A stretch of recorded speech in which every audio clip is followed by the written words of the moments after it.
Welcome to the Senate Chamber, and this morning we are continuing with our budget hearing for fiscal year 2026, and the department that's invited for to meet with the members today is that's okay. Thank you, John. Is the Department of Public Works. Once again, I do wish to ask everyone to please put your phone on silent mode. Um,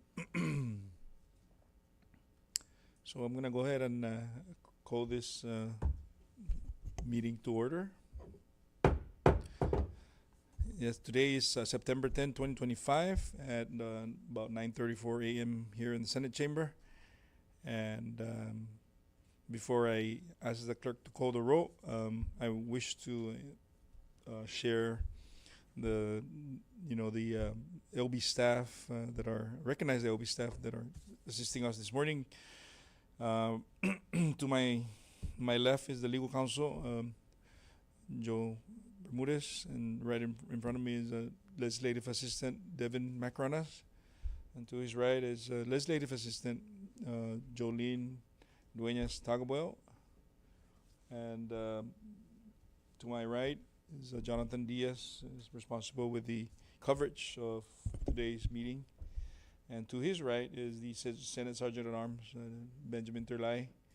And the gentleman with the camera is Mr. L.J. Castro, is responsible with taking the snapshots and photos. So, yeah, just for public information purposes and coverage of today's meeting. So, did I miss anyone? So with that, clerk, can you please call the roll to effectuate a quorum? Senator Ronnie M. Cabo, Present. Senator Manny Gregory T. Castro, Senator Francisco Q. Cruz, Senator Jude U. Huffschneider, Gege. Senator Karina L. Magofnia, Senator Donald M. Manglonia, Senator Paul A. Manglonia. Mr. Chairman, 4 members are present, 3 members are absent.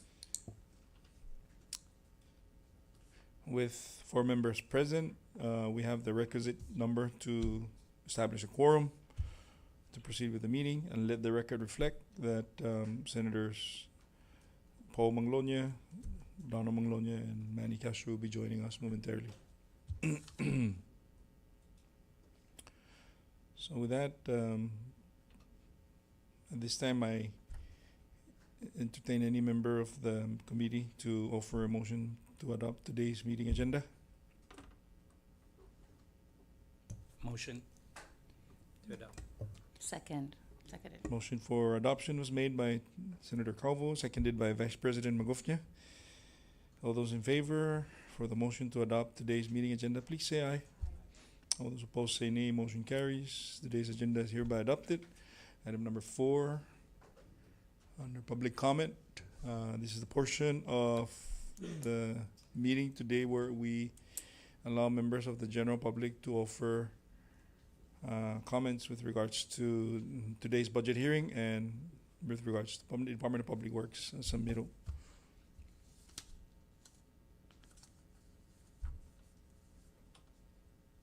Let the record reflect that there's no public comment offered for today's meeting.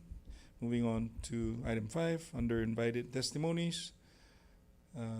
As I mentioned earlier, it's Department of Public Works, and the chair recognizes the representative, in this case Director Anthony Camacho, to provide opening statement and go ahead and introduce the rest of your team. Recognize. Thank you, Mr. Chairman, and members of this committee. First and foremost, on behalf of the Secretary, he asked to be excused for a little bit. Hopefully, he makes it here on time, but he has been called to another meeting. I'm here with our team, and we want to thank you and the committee for allowing this hearing, for, of course, us to come here and share some of the concerns that the department may have, and also likewise the concerns from this body. With us, we have Director Mike Borja, to the end of my left, is the Director for Roads and Grounds. We have Reed Siren, who's also our accountant, I'm sorry. And Mr. Peter Camacho, he has a dual hat today. He's Admin Director and also Acting Solid Waste Management Director. Myself representing TSD. Have Ike here for Building Code and Mr. Vince Atto for Energy Office. We're here and we're ready to address some of your concerns. Thank you. Okay, thank you. First, as everybody is very much aware that the House passed their version of the budget. And typically, the administration would call the cabinets for submittal of the budget. So I take that you support the administration's submittal of the budget requests. Yes. Okay. Just to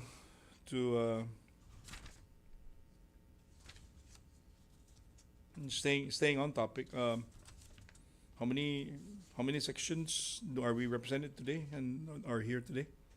All 6 sections, yeah. They're all covered down because I Yes. know that the members would probably ask specifics Yes.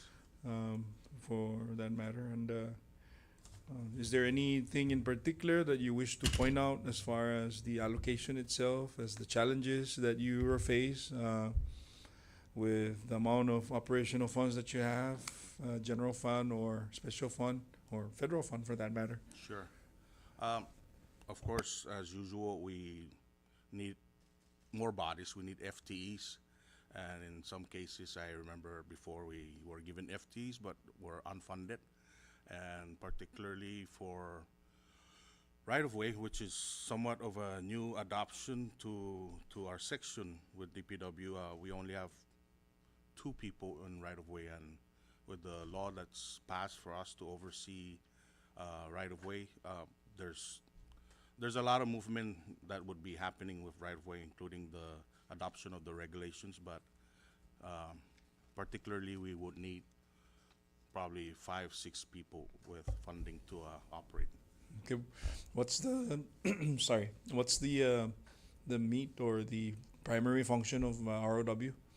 So right-of-way with any public taking, any acquisitions that's required, and also with the new regulations enforcing the use of public right-of-way, be it for signages, road cutting, it all kind of gets entwined where right-of-way oversees that function. We did publish the rates, for the collection, but of course we need more people, manpower to facilitate all of that. So yeah, we definitely need more bodies for right-of-way.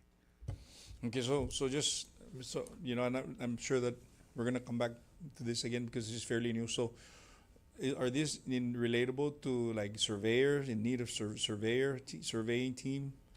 We could, and I think for that function in particular, we, if we're gonna look at it in terms of cost, we might probably be better to use a certain amount of funds for professional services. I know it's hard to get surveyors to work for us, or there's Okay. not a lot of surveyors out there. Sure. But we could use the services of surveying companies. The reason why I asked is Yeah. because just yesterday we had a Lansing survey here, and one of the statements Mr. Song was saying was that they kind of make deals with similar Sure. responsibilities. So maybe this is a good opportunity since this being a fairly new section of the DPW. Commission and discussion with Secretary of DLNR and Director Song to try and see if you can mitigate that concern. Sure. If we're talking funding, right now it's everybody's trying to be creative, whether to create its own. The agencies are being asked to exhaust their revolving accounts in the last several, at least the last 2 to 3 years. So yeah. DLNR, DPL, they all been great. They've offered to do some of our survey works, but we also understand that they have a lot of work on their side. So Okay. we need our own surveyor, or we could probably get additional funding to tap professional services outside. Okay. Yeah, we'll flag that. But thank you, Director. The floor is open for any member to pose their question to DPW. I recognize Vice President Magofnia. Thank you, Chair, and good morning to you, Mr. Camacho, and to your team who are here this morning to provide the members with some explanation and clarifications to whatever questions that we may have. So going back to the needs of the right-of-way, you stated that you needed additional FTEs, approximately 5 to 6 of them. Yeah. And you were referring to a new law that was enacted, or? Actually, it's probably 3-4 years, but we were given some time to adopt and. Okay, and so this probably is improve a some law that rates. was enacted prior, and has your department identified what those specific positions need to be in order to fulfill the mandates of that law? Yes. Okay. Yeah. And what would those positions be? Well, we need probably 2 admin assistants to be preparing permits. We will have probably 2 inspectors to make sure that, you know, those obtaining permits are in compliance. And, you know, basically maybe 2 other staff for research. Research, okay, great. And so with that, do you have an estimated cost of what you would need for those positions? Because we want to ensure that you're complying Of with the course. mandate, so. I think our last estimate on that was about at least 250,000. 250K fund that. for those 6 positions, okay. And then going back to surveyors, do you have any right now? No, we don't have No, any okay, in-house and- surveyors. Yeah. Okay, and then how many would you say you need? Well, if we can get a team within and an actual surveyor, I think they go around 60-70,000. So that may be an additional Okay, in-house but surveyor. you need 1 FTE for that? Is there an existing FTE for a surveyor? No, we don't. Okay, so we would need to create, Yes. create a new FTE for that, and then Correct. the cost associated with that would be between 60 to 70,000. Yes. But in the absence of that FTE right now, you are recommending that you like contract a professional service to do the survey, which Yes, makes as sense. needed, yeah. Okay. And so if we were to go the route of professional services, we're still looking at it between 60 to 70,000, or do you think you would need more or less? Probably around the same figure. About the same figure? Okay. We'll try and manage within Okay. that amount. Yeah. All right. And so, okay, that's all I have for now, Chair. Thank you. I yield. Thank you, Mrs. Masi, Vice President. Any other member wish to pose a question to DPW? Before I ask Senator Cabo. Thank you, Chairman. And thank you, that was the Director Rep for Mr. Camacho, right? And Thank you. team? Yes. Yes, this is regarding, I know we did have some hearings in, excuse me, in regards to our Tinian members and our municipality of Baroda. One of the mentions was knowing the operational expense and repair and maintenance, challenges that they have on their end. Have you been networking with them? Because we did discuss, I believe, with Tinian, there's some grants that one of the senators mentioned. So what grants are funded, and whether it's, grants are funded, this would probably be regards to, because you have different divisions, but this was regards to, I think, I'm not sure if it's solid waste, but the type of grants you have on hand that will be able to utilize, that they would be able to be aware of and utilize for such necessary needs for repair, maintenance, and so forth. What do you have any? Yeah, if you can just share what you have available and how you guys are using that for your repair and maintenance services. All right. Thank you, Senator, for that question.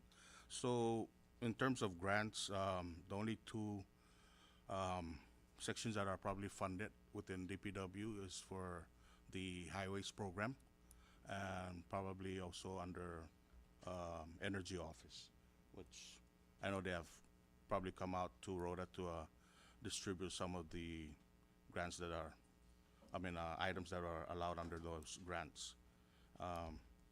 For highways, we do have what we call the transportation improvement plan, and I can probably, I'm not sure if that was shared with you guys. I can probably get a copy for the members. But as far as the highway grants, we do have.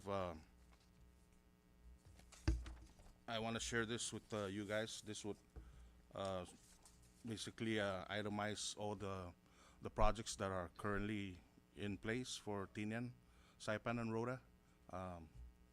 If I may, I can offer this, but for Tinian in particular, or Rhoda? Yeah, okay. Okay. All right.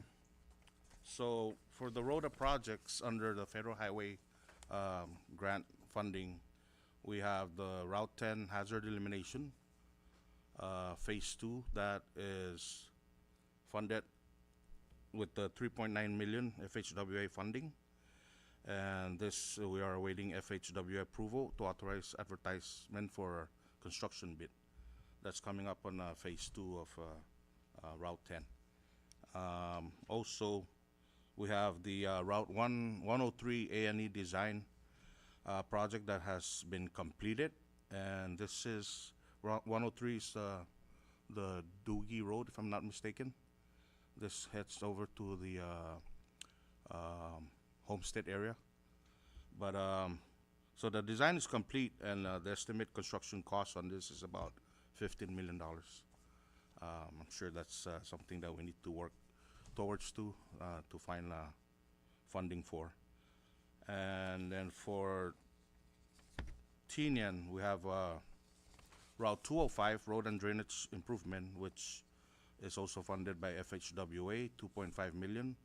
We are issuing the notice to proceed on September 22nd of this year. That's right around the corner. And then we have also Route 26, 201, and 202.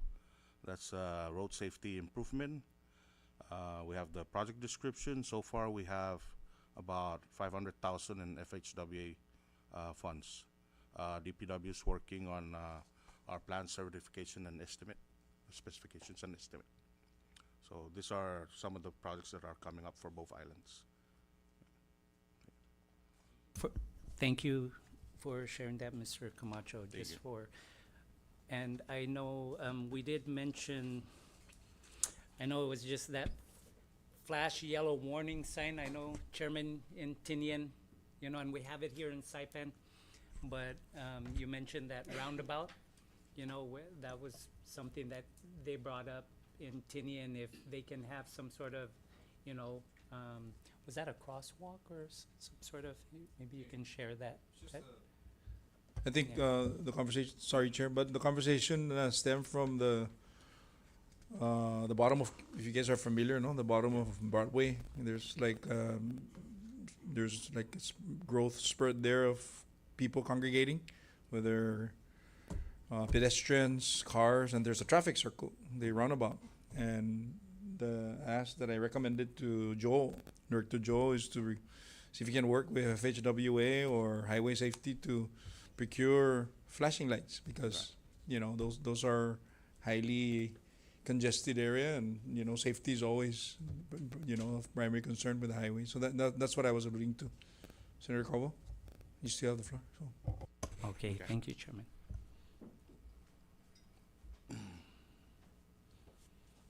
Senator Calvo, you yield? Yes. Okay. But I yield. Okay. Thank you for now. I'm going to recognize Senator Manny Castro, then Senator Paul. Thank you. Thank you, Chair, and welcome members of DPW. I just wanted to find out what are the plans for given all the new infrastructure like Beach Road, the sidewalks, by the way, thank you guys for really pushing that out. That's a game changer for our community and also for our visitors. But you know, there's several times where I was, you know, walking on the sidewalk, and it just in a few days, there's a lot of dirt pile up. Um, Especially for bikers, that's a big issue when you're biking and the dirt is just all flying in your face. So that's why in many jurisdictions they have street sweepers. And you know, I know once upon a time DPW had that, but it was mostly for Capitol Hill, and that was at the old DPW, you know, where CUC is in Lower Base. And I've seen before where they you guys contract, I think, a company, either Artman or someone to do the street sweeping. But are there any plans for DPW to have its own equipment? Yes, it's been a discussion with the secretary. We are looking for funding, and we are looking to procure a street sweeper. So that is hopefully forthcoming. Okay. And if you have any ideas on possible earmarks to help with the funding, if that's a challenge, other than grants, if you know, because I heard that that was also with the late Governor Palacios, that was one of his instructions to grants, is to try and find something for Yes. the roads. Yes, we are waiting for grants too, but at the same time, we have been collecting on our highway maintenance funds, and hopefully we'll have enough to procure one. And so in addition to the street sweepers, I just want to give props to your guys that are always out there bush cutting the shoulders. But I also wanted to ask if you know, because sometimes the grass is over the shoulder and it just needs to be like scraped up, because already we cannot see the shoulder of the road. It's covered with grass, and you know, that might save time on bush cutting if the equipment, either the grader or even a small skid steer, like just scoops it up and puts it in a trailer. I think Director Mike can attest to that. Yeah. The road shoulder scraping, we've been doing that, but you know, when rainy season starts, so you know, we have to, and also, you know, it collects water there. So I understand what you're trying to say, but we're doing a road shoulder scraping. Okay. And you know, well, like I said, going back to the road sweeper too, we've been submitting our wish list to the Saipan and Northern Ireland Legislative Delegation. And also the late former Governor Palacios too. You know, we've been, because Route 36 is, you know, it's just finished. Yeah. The beach road improvement, and you know, we really do need that road sweeper. Yep. So in regards to the road shoulder scraping, we're doing that, Senator. And Okay, thank you. Okay.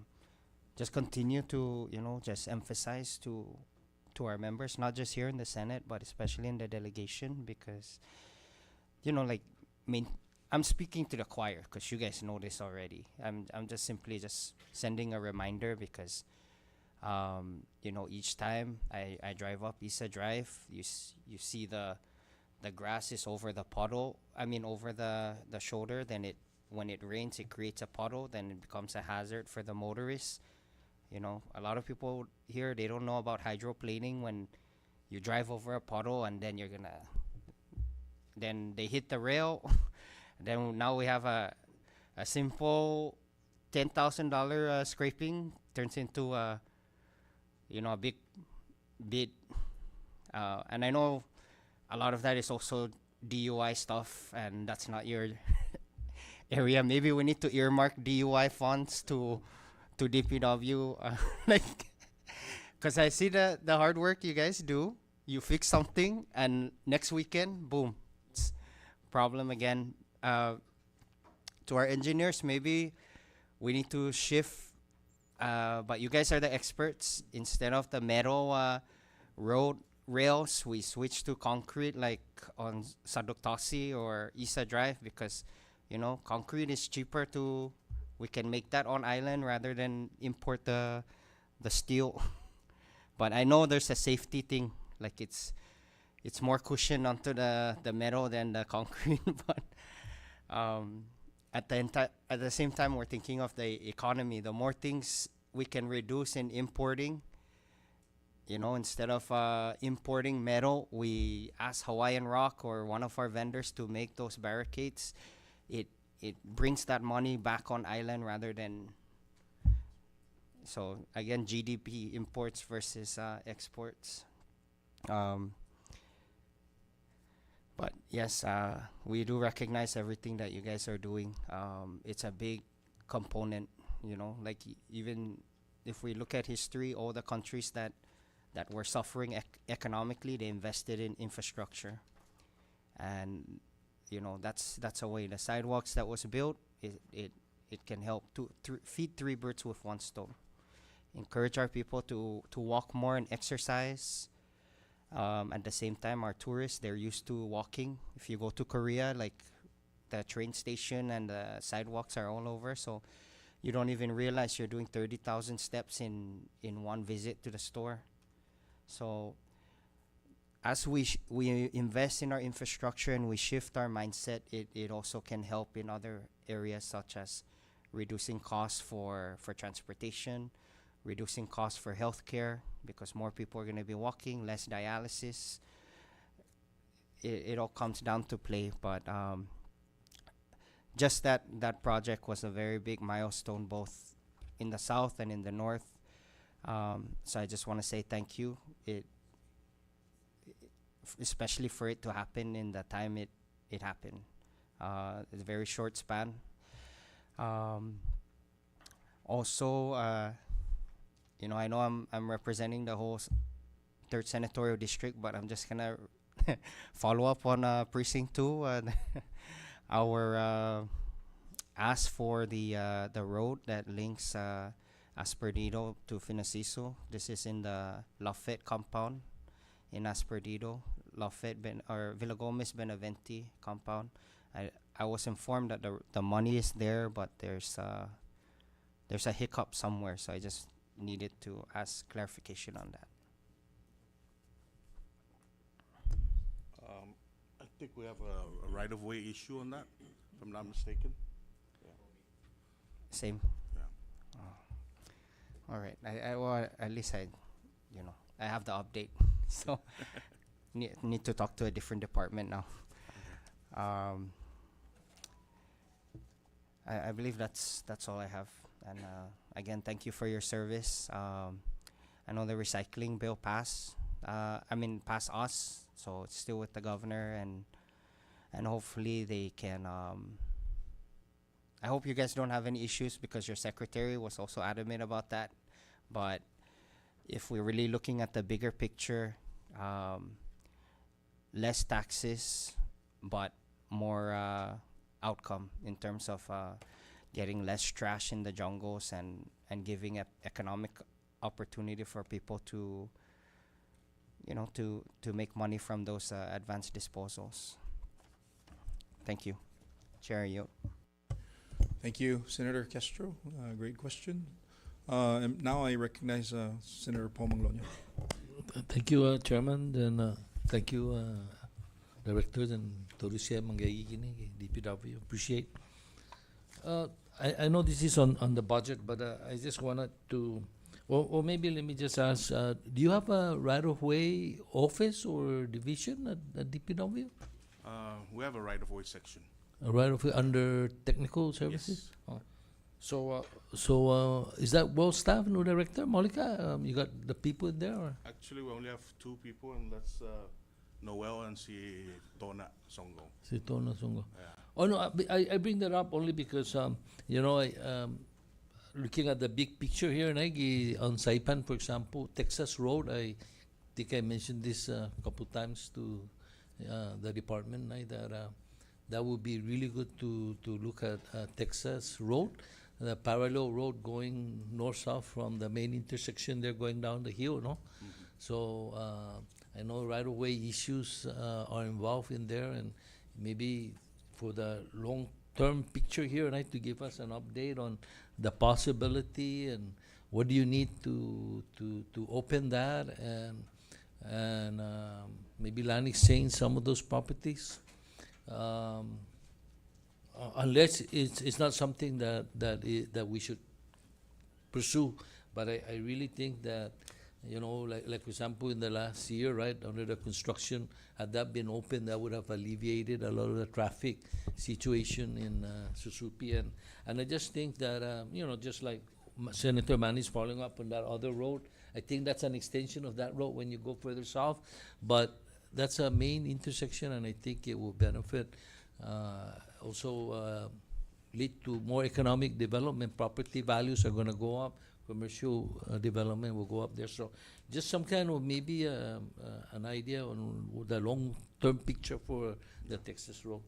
And I just asked that because can you give us an update on the right-of-way manual? Because I think that will facilitate, right, land compensation and land take, what do you call that, eminent domain issues? Or is that already resolved? I'm sorry, I'm kind of like behind on that. Yes, right now the manual is effective in certain way that we have been using it.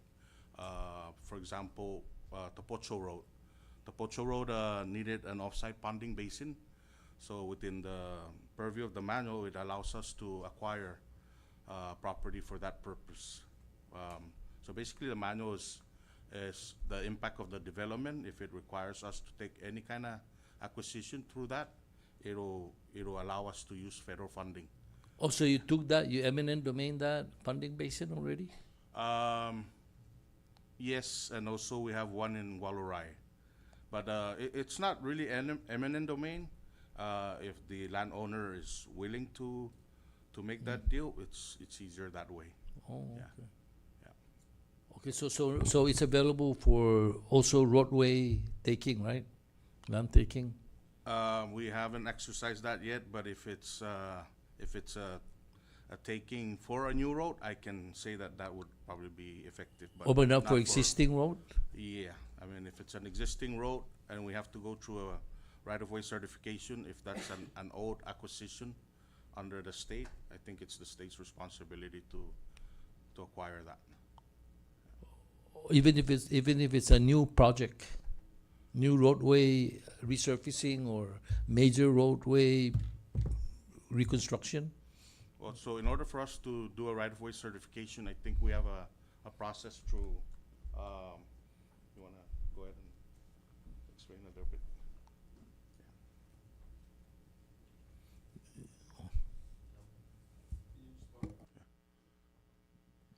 Okay. Can you hear me? So when it comes to the right-of-way manual, and we're talking about utilizing the federal funds, there is an obligation by the state mandated through the federal government that all acquisitions and all properties for the right-of-way for the purpose of construction shall be acquired through the state. Under certain circumstances with the federal government, that an acquisition is deemed an emergency for the benefit of the project, then the utilization of federal funds is possible. But with a major construction like a brand new roadway, unless determined by the federal government that it is essential and deemed an emergency for purposes of safety and other subjects, then we can utilize those funds. But the one thing that we all need to understand is that by utilizing federal funds for the purpose of acquisition, it may reduce the amount available for construction. It's in a way a case-by-case basis. So if we run into a situation like that, FHWA has to also approve it. For example, existing road that you're going to do a major reconstruction, it's still available, right, to use the federal funding, given those considerations? I would think so. And again, case by case, we have to have a good justification for applying federal funds to acquire that. And it would affect our, you would have to take it from the annual Yes. grants to the CNMI, right? Yeah, so, it kind of, we got to balance whether we acquire property or we move projects.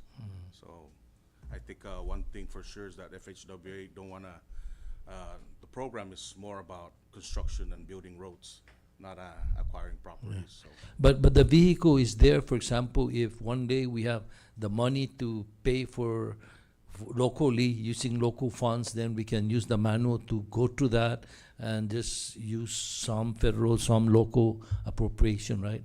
I think that might be considered. Okay. Yeah. All right, thank you on that response. Chairman, following up on the question by Senator Ron, I know you mentioned phase 2, the 2.9, which we are moving forward with the Route 10 hazard elimination new project. But what about the existing Route 10? I'm sorry, can you update us briefly? What's the status of the project in Rhoda? So probably go ahead and say this publicly because it's known through the procedures that we're taking. We have already terminated that contract, but at this point it's through our counsel and Radocom's legal counsel that they're working the details. We were supposed to have a hearing last month regarding this project, but a hearing has been extended due to negotiation between the councils and Radocom's side. We are ready to move forward. We have notified their bonding company. We're just kind of waiting through the legal side. So this is a very unusual situation. Normally, I remember in the past, if there's a government project and there's a problem with construction, the other company just immediately comes in, only because it might mean more cost to the construction and da. So this involves some legal, serious legal considerations? Yes. For us, on the government side, we're ready to move as a matter of fact, we did terminate the contract already. But through the hearing process, the procurement is weighing out the options to hear.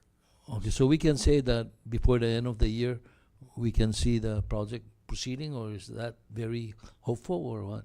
So if we do leverage the bonding through the insurance company will find a contractor to finish this project. And it will resume this year, maybe, hopefully? Hopefully. Hopefully. Yes. All right, thank you. And construction road projects are I believe being delayed for Rhoda. We all know that because of the lack of quarry products.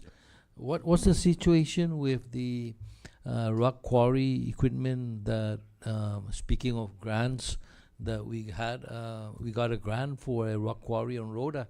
Is that up and running and available for all these federal highway projects today? No, honestly, I can't answer to that. I'm not sure after they deliver that equipment, if whether or not the equipment is ready to run, and I'm not sure who's. Is it running? operating. Is it running today? I don't know. But that's a government equipment. So does it fall under Public Works or Municipality of Rhoda, or do you know where? Yeah, supposedly the municipality of Rhoda took possession of that from OGM. I think EPI's office provided that. It's just that I think it's to the interest of DPW to know the situation, because how can we move forward with the 2.9 phase 2, right? If we're going to bid that out, and then we need to import the coral and the aggregate and the sand to Rhoda, it will be to DPW's interest, I think. And I want to respectfully ask you, Director, the department, to give us a report on the status of that equipment, who has access in the government of the CNMI or the municipality of Rhoda. I'm sorry, but I have asked this to several, I think even to DPW in the past or to the municipality. But can you help us with a report, one-pager? Where is this equipment? How much did it cost? When did it get to Rota? And when would it be in operation?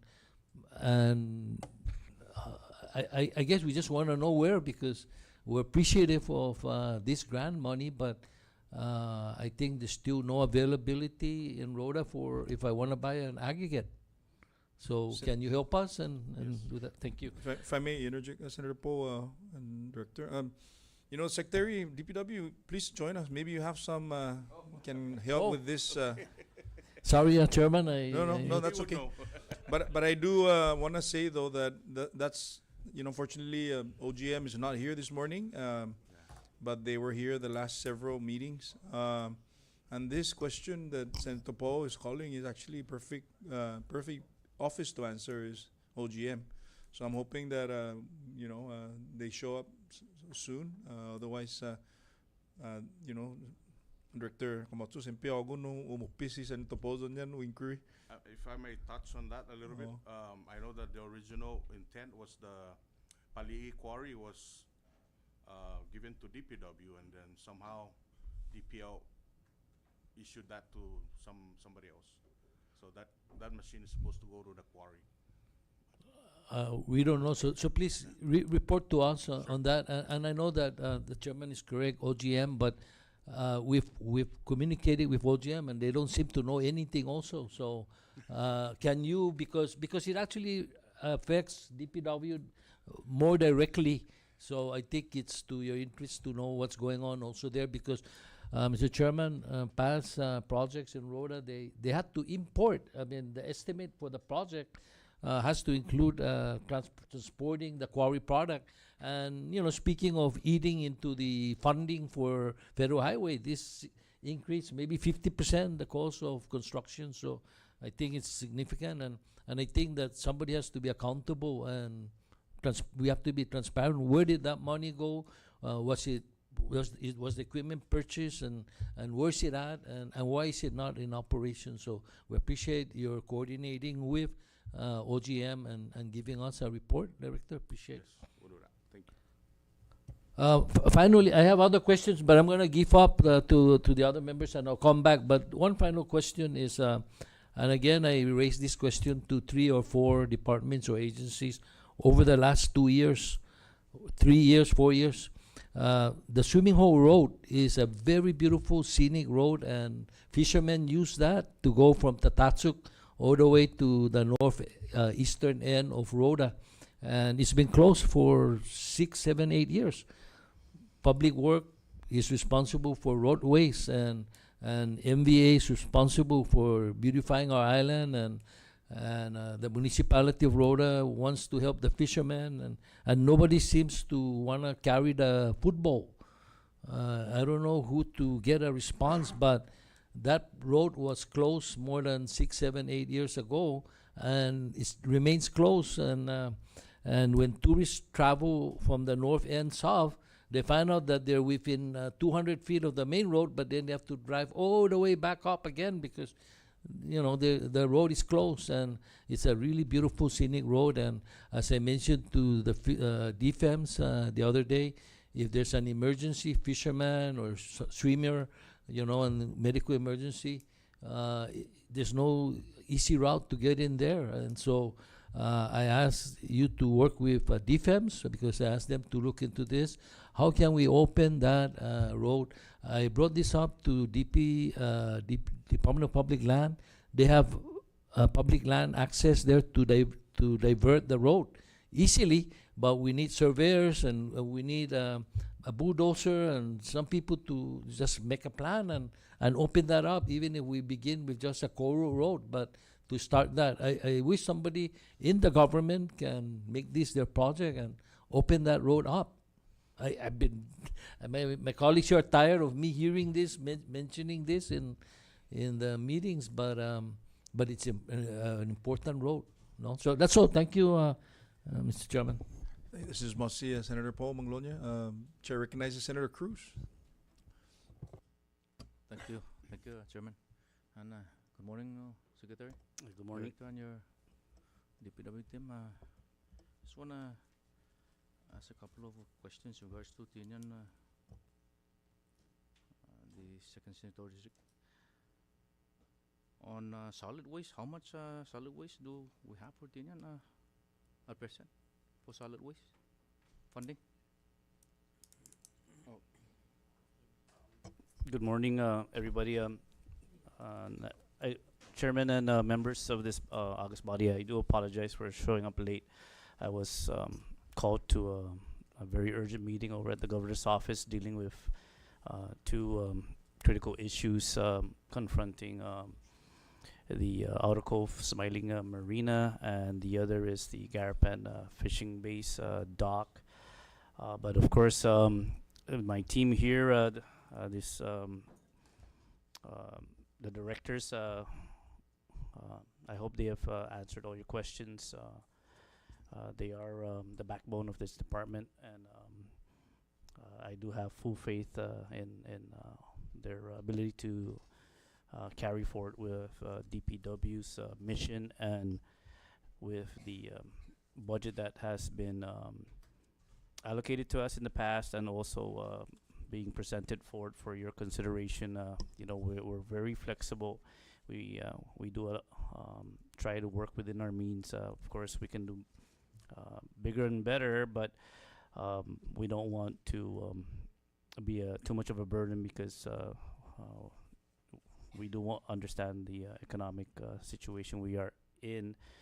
And to answer your question, I believe we do have a submission from the governor's office for solid waste. I believe in the past week we director of TSD, Tony, that was consulting with me while I was off island, and we were in the process of replacing a couple of folks in solid waste division down in Tinian, and that's going through the process. But Senator, for your specific question, are you asking for the actual budget outlay, or are you looking at the FTEs? For the share for both first and second, the excess you receiving from excess tax, right? Okay, so my understanding right now is the all the taxes, for example, the tax that comes in from all the imports, that's still being suspended for this budget period. It's going to the general fund. The only funding that comes to solid waste is through the tipping fees. Saipan is still collecting tipping fees, but unfortunately, Rhoda and Tinian is not. So I would say no. There is no funding going to the respective accounts. But under this submission that was submitted by then late Governor Arnold Palacios, it will not be suspended, so it will go back to a normal distribution if it's approved by this body. Because I'm just wondering how Tinian is operating without funding. There's right a lot now of activities going on right now, and right. I'm just wondering. Right now, I believe the municipality of Tinian, the mayor's offices, are using their local funds to operate.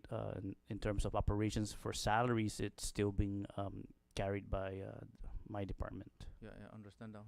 There's the mayor is subsidizing different department, but I'm concerned about DPW. I don't know, the mayor will not be able to assist maybe in the coming future with this budget collection. I'm just wondering how moving forward will DPW assist with the Right. So if the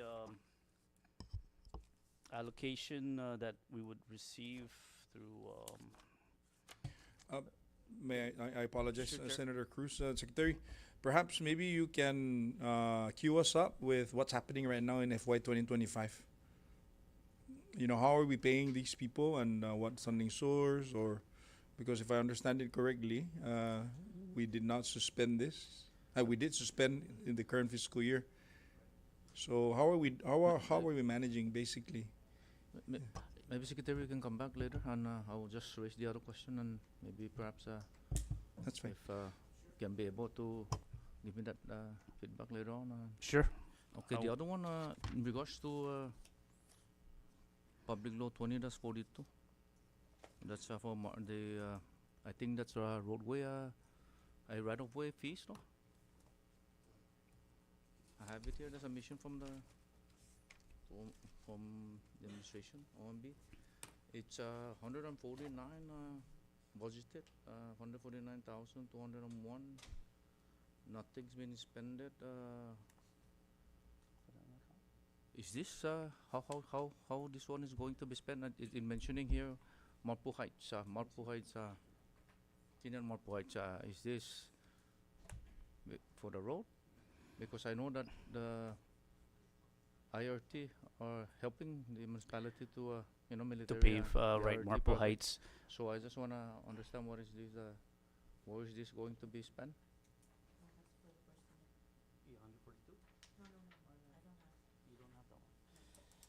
Okay, I'm On sorry, the- this is under technical service. TSD, right away. There is a budgeted 149. Its balance if under I think 6,900.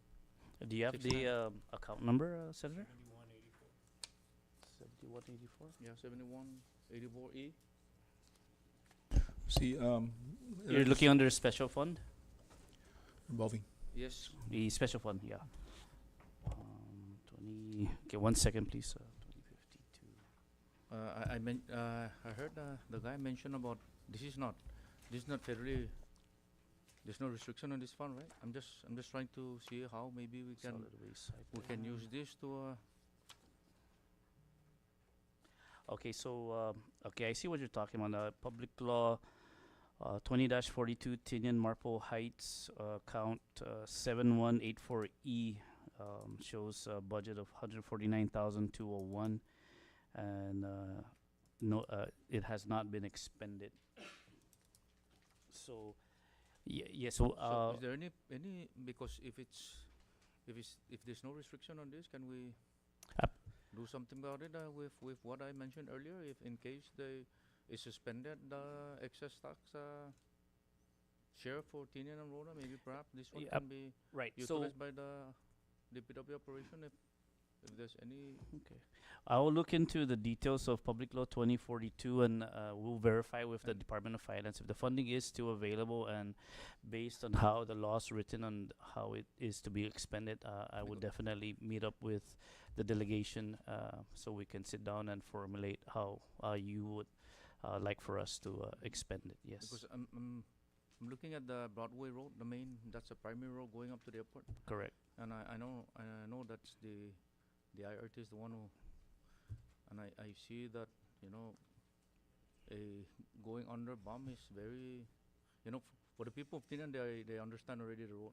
They've been very cautious when they drive going up, but for visitors that don't understand that, and if they're running at a 35 miles per hour, man, they might the car might flip. So I addressed this matter in the past. If there's anything they can do, and maybe perhaps this funding, the Absolutely. 149 can. I know it's not gonna take the whole 149, but address that one and make it a straight roadway instead of going under and. Yes, a- I'm that- more than happy to sit down with I the don't know how Tinian you put that delegation. kind of bomb, that same to with road and under Road drainage or road dip. not up but under. But anyway, Yes, not trying to. I'm also from Rhoda. I'm not trying to, make fun of Rhoda, but I'm just saying it's a primary road and it's very dangerous. So absolutely, Senator. no offense to Rhoda, Senator Po. No feedback. No, we have that also in Tinian, so we're on the same page. And the last one is under energy. There were announcement of I know that the Tinian and Rhoda had the opportunity to avail to the electric solar fans Okay. in the past, but I see that there's a voucher for bikes, and The e-bikes. there's correct. there's nothing for the 230. How do we? Okay. do Thank you for that question. I know my manager for the that actual grant is here, Mr. Vince Atto. I'm gonna have him answer for that question. Senator, so that's actually a part of our budget request or grant application actually for this coming program year. So that's in the process of being reviewed by USDOE. It's not that we took away anything for Rhoda and Tinian. This time around, we just had to request additional funding this coming fiscal year, but that's through the grant. Thank you, no, Mr. Atto. Because I was, trying to picture, no, the electronic or electric bikes. I don't know how DPS is managing with this equipment, but all those needs to be registered. So I was thinking, I know that's not your part to register vehicle, but at least collaborative effort with energy when giving voucher, because there's a lot of traffic here, and those are not registered, and we don't wanna, because since you guys are giving voucher to purchase, to purchase or to pay partial or half of, or I don't know if it's half of the value of the bike, but since it's a federal funding, right, and you're giving out to our community or those that are, is this by eligibility or anybody can? Anyone is qualified. Okay, so I'm just trying to prevent any liability from the government, because we're giving money to purchase, and then yet those electric bikes are not registered, because the law here in the Sinoma, even they misunderstood that it's only motor vehicle, but anything that is going on our, especially most of the highways of our federally funded highway right on the road, right? So every, even bicycle needs to be registered. And imagine that one, I think that one can run, I think, faster than a bicycle or even a moped. So just to prevent it, because since we're giving, the government is giving through grant money, and then that something should happen in the future with somebody gets hit without any, without that vehicle been or bike being registered, we're gonna be, I know that we're gonna be responsible, because we're helping them to get that in the first place. So it's just maybe perhaps your energy side can maybe meet with the motor vehicle and see, because like I said, we give up no grant, and then they start getting those and rolling on the road, and it's gonna be, we're gonna be responsible for that if somebody gets hit. And I appreciate, Mr. Tato, if But just Tinian and to, Rhoda can avail to that in the future. just to answer your question regarding registration, so we did engage BMV regarding that. Plus, in the program itself, there are conditions that would require any person that obtains an e-bike through the voucher program, that certain restrictions do apply, including having to meet any traffic regulations requirement. So those were actually a part of the program itself as a requirement and also a condition. But the conversation did occur with BMV regarding it. So their response was it was not a requirement as far as registering the e-bikes. Maybe perhaps because this is to prevent liability. I know we're gonna be responsible because we're issuing. Maybe perhaps when you issue the voucher, maybe some kind of a waiver that energy office not responsible if you don't register that, whatever Baguio purchase. It's in the In that case, application. you guys going to be on the safe side. Otherwise, it's gonna come back to you guys because this accident will not happen if you don't give the the assistance to purchase.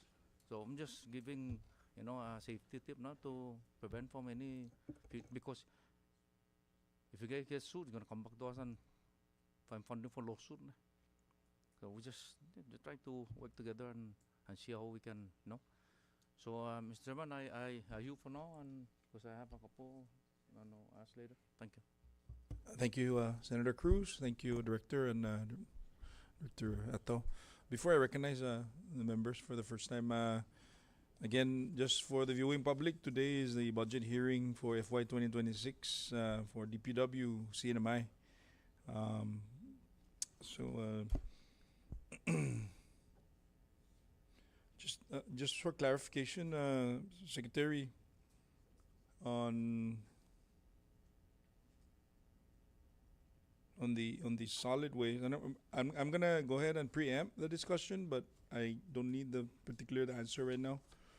But I wanted to kind of just queue it up so that you can, so then I'll allow the other members to ask. But regarding the solid waste, hazardous pay, the last time that they got actually paid out was somewhere about 2023, 2022, I believe, late 2022.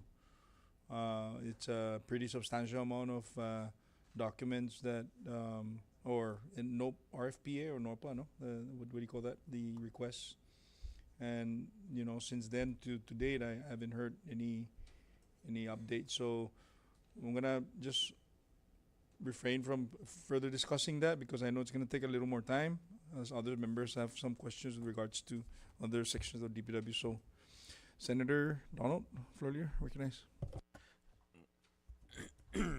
Thank you, Chairman. Before I go into my question, just to piggyback on Senator Cruz's comment in regards to the bicycle, I don't know, maybe the responsibility is on the company that provides these bicycles to ensure that the bikes are registered prior to being distributed, but I think the communication with your department must be made with these companies, because even though you're giving out these vouchers, if it's not registered, then it gets impounded, and then what's the purpose of having it out on the streets, right? There is a law that requires bicycle to be registered, and so I don't know who's taking the responsibility, or maybe the law needs to be stricter to require these dealers to ensure make sure that the bikes are insured prior to being given out to the people. But just to share my thoughts on that, my question is on the solid waste, seeing as how it's not or it's being earmarked for next fiscal year at 1.38 million. Let me make sure. Yeah, 1.38 million. What are your plans on how to spend that money? Thank you, Senator, for that question. So we do have the department, the division, most especially for solid waste. We do have annual contracts that we must maintain. For example, the allocation for Saipan, the priority is for the operations of the landfill. We do have a private contractor that is running the facility for us. We are required by our permit conditions with DQ to ensure that certain tests for the leachate is being conducted periodically. We budget for that. Quite honestly, the 1.3 is not enough. In fact, this is gross allocation. We still need to separate the percentages for Rhoda and for Tinian. That will further go into their sub accounts. So that's the starting point. The good news is that should this body concur and not suspend this provision, then the money will be made immediately available as it comes in to support the operations for the solid waste for Rhoda and Tinian respectively. So this will definitely help. For Saipan, like I said, we do have contracts that we're required to maintain. That it also includes certain recycling activities in the form of exporting out recyclables that can be shipped, such as metals, so that we don't have a huge stockpile here, because we do get notices from DQ if our facilities are filled to a certain extent. So that's what we plan to do, and that's what this funding is. So the administration have proposed and the House had concurred with the 35 FTEs that's currently filled for next fiscal year, but I see that you've submitted a request for 43. If we maintain the earmark, will you need any of these additional FTEs that will be funded by whatever is available from that 1.3? No. So what's gonna happen is I'll be using my flexibility through the special funds to bring on these additional folks that we will potentially need. It's not going to be automatic, of course. I have to work with my budget officer to make sure that we do have the funds available. But it's to allow us for that flexibility, so that if we're able to successfully implement recycling activities, for example, Senator Kostru's legislation that you guys had passed, that originated in the Senate, the House did also concur, and it's on the governor's desk right now. That's for the Recycling Act of 1999, to have that moved from DQ to the Department of Public Works. So once we kick that program off, we should be able to hire staff to manage the recycling. That's something that we could utilize this FTE from. My division of roads and grounds also needs additional staff for road maintenance. Now for Road and Tinian, we do have the right-of-way regulations that has been updated. So the income being generated from road signs and the use of certain right-of-way properties, that funding source, if, for example, Road and Tinian generates enough, will be made available also to staff folks in right-of-way on those respective items. So it's the flexibility, and that's my goal. Well, and that's why I asked, because the House basically removed all vacant FTEs, and so what's that number that we can add back in the event that you're going to use these funds to cover down? And so whether you have that answer now or later, prior to the passing of the budget on the Senate, that's something that we can include. But thank you. And now that you've kind of narrowed it in, I was not aware that the House took out the well, at least FTEs. for solid waste, they've carried on the 35 that was proposed by the administration, but your initial request was for 43, I think, 43 FTEs to include vacant FTEs, and so those were removed from the budget, as well as any funds that were allocated for those vacant FTEs. Okay. So that's that's the product that we received, and so if you're gonna need the additional FTEs that will be covered by funds outside what the House had approved from the general fund, then Thank you, Senator. I will sit down with my director of administration, to Mr. Pete Camacho here, and we will go through it one more time, and then we'll come back to you with our recommendation. And again, we're not asking for any additional funds for that unless it's a critical position. We'll try to work within our means with our special funds, but the FTEs is something that I would be asking for to be restored. Okay. And in the event that you missed or we didn't get any additional requests, all we need to do is a joint resolution throughout the year if that's something that needs to be Okay. done. And I appreciate whoever provided the report on the hazardous pay. Just when I quickly calculated the total that is owed, we're looking at about close to 160,000. Do you think this is something that can be addressed with the at least all of it maybe through the additional funds that were earmarked? Sure. I mean, there is another vehicle, I believe the last legislative body passed legislation from the House that restores that 7% to the actual pre, which was 10%. So basically 3%. So if the House would consider, and I can go back down to the House and ask them if, since they did pass it in the last legislature to resubmit. I believe it was authored by Representative Atto to resubmit so that this body can take action on that, and that will make additional funds available so that we can pay these folks. I don't have any problems paying folks what they should be paid. I do understand from Senator and Chair Hofschneider that there was a inadvertent oversight to not include solid waste staff in the emergencies that occurred.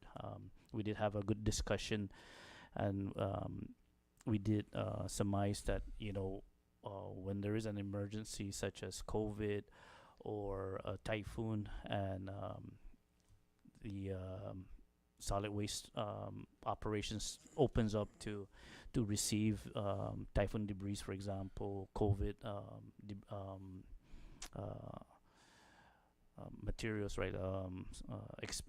Such as used and soiled COVID-related materials, right? Those are potential hazards that we don't have the time to really go through with a fine-tooth comb, because we're in the middle of an emergency. That it should have been automatic, but it was an oversight. But again, like I said, I don't have a problem not paying. I want them paid because they did provide a service during a critical period. And we're talking from 2022, and so this is right. This has been the concerns that we've constantly been hearing throughout these budget hearings on Rhoda and Tinian, and so I hope that with the minimal amount that is being earmarked, that at least those, whether it be the entirety of what's owed to them or a huge portion, can be given out, just so that we can address that obligation or that. Yeah, I believe if we were to if I was allowed through legal language in the legislation that gives me the flexibility to at least get them paid within the fiscal year, 12 months, that would make it much palatable instead of requiring upfront one-time payment, which could. Is there any way that the 7% can be factored into, excuse me, the base pay, or so that way we don't have to go through this, I don't know, issue every time? Of course, we would need to meet most likely probably in a separate meeting than this budget hearing, because that would require more detail and a little bit more meeting of the minds, not just amongst the respective delegation, my department, but also Department of Finance and OPM most especially. Yeah. Okay. But I'm willing to work this out with you guys. Absolutely.